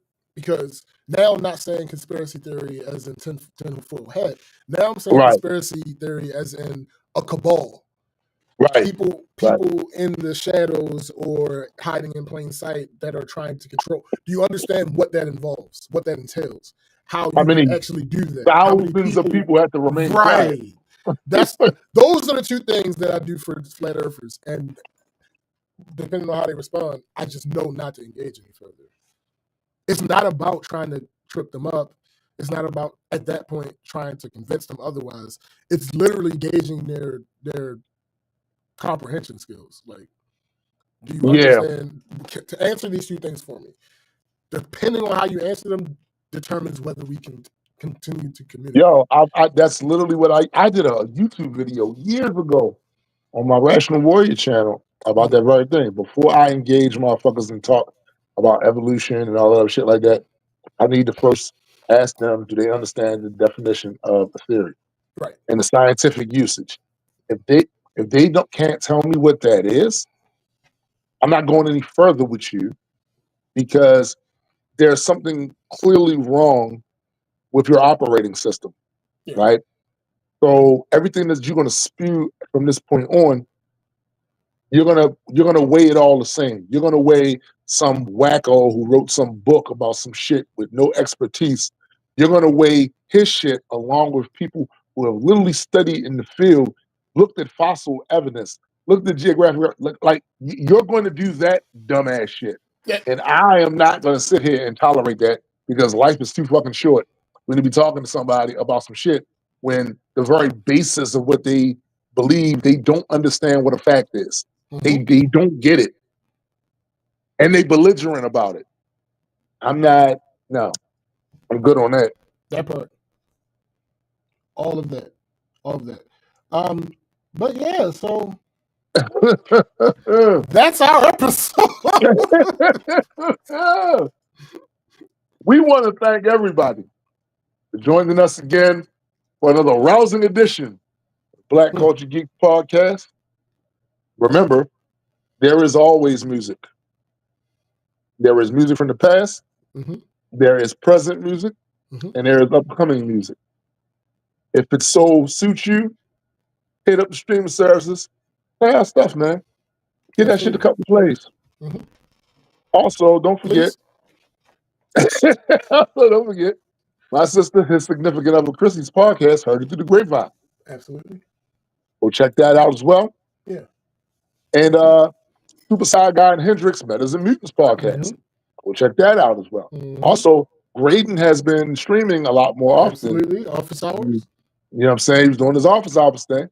So if you haven't had a chance, go check that out as well. And for my man SPJ, I am Tombstone the Dead Man. And for the greater multi-world entertainment family, we are out. Peace.